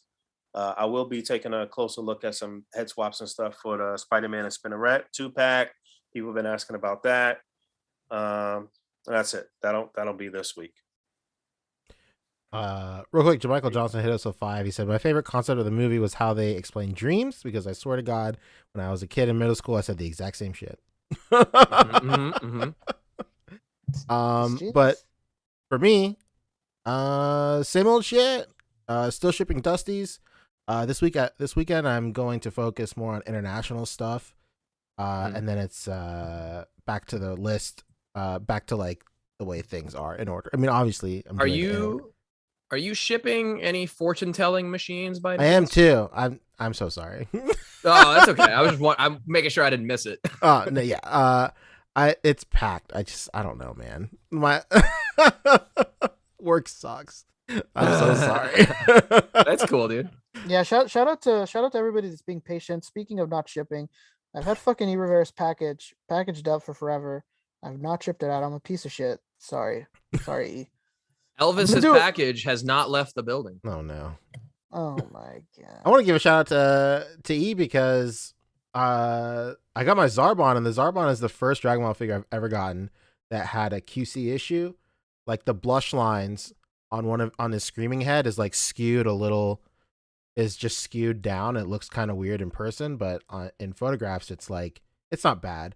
And of course, who am I to complain, to be quite honest. But on the other end of the spectrum, it's an $80 toy. Should be perfect. Anyway, whatever.